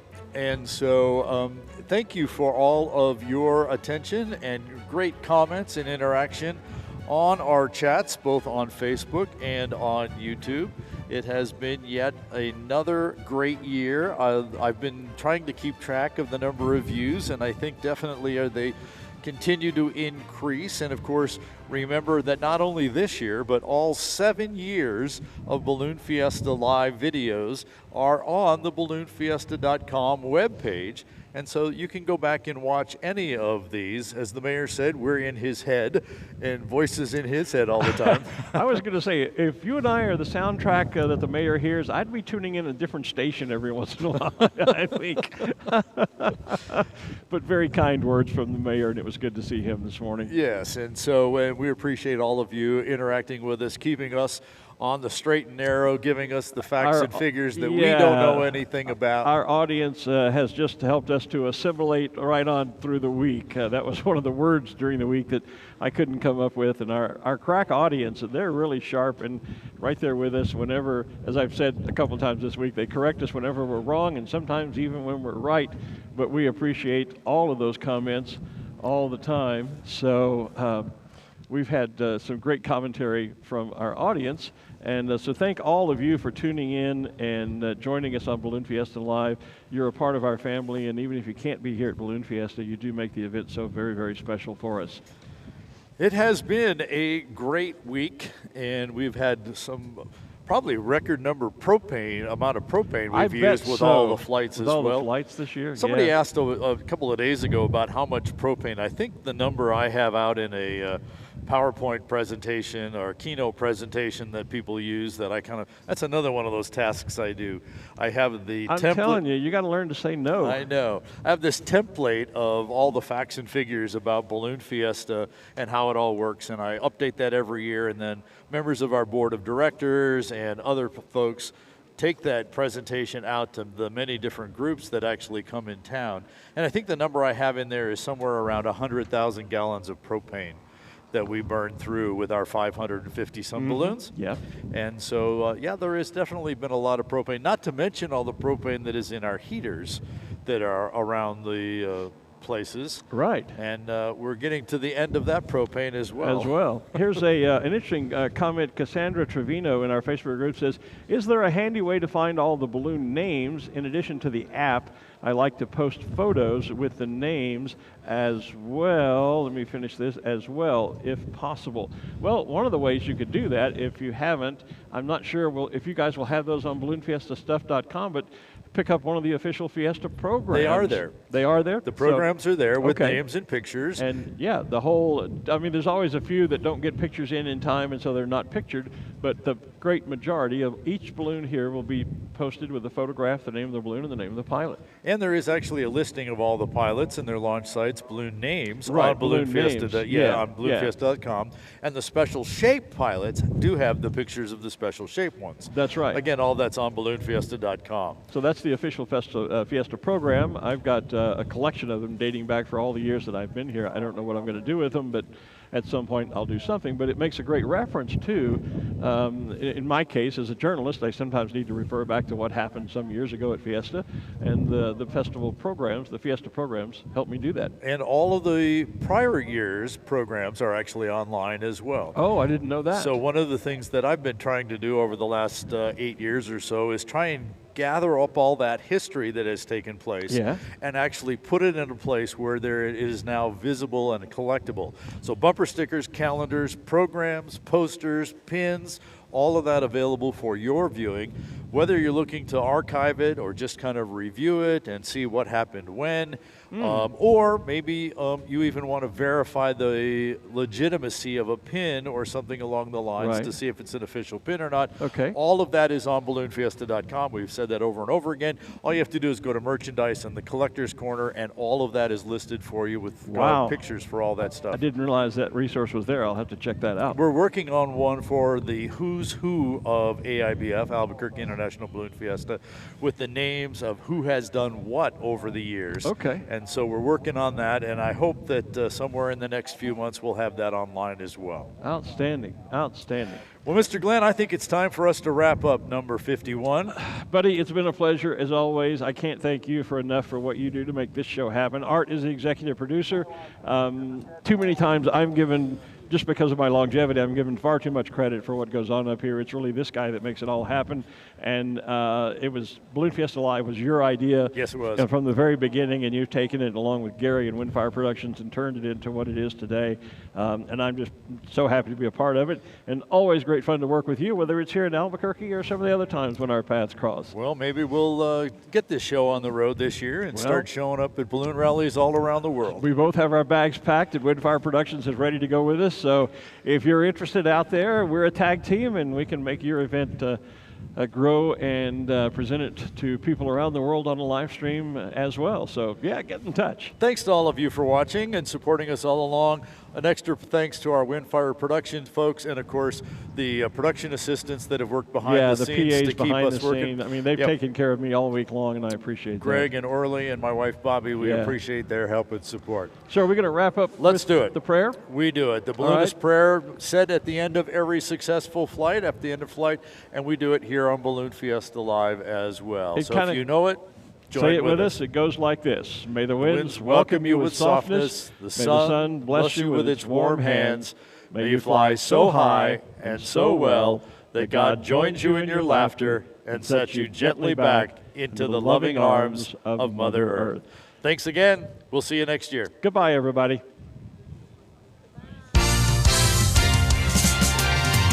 You've been watching Balloon Fiesta Live, powered by ExxonMobil. This is the 51st edition of the Albuquerque International Balloon Fiesta, the world's premier ballooning event, and the 66th Gordon Bennett Coupe Aeronautique. Want more balloon action? Visit the archive of Balloon Fiesta Live broadcasts at balloonfiesta.com. Thanks for watching Balloon Fiesta Live. This program is a production of AIBF Inc.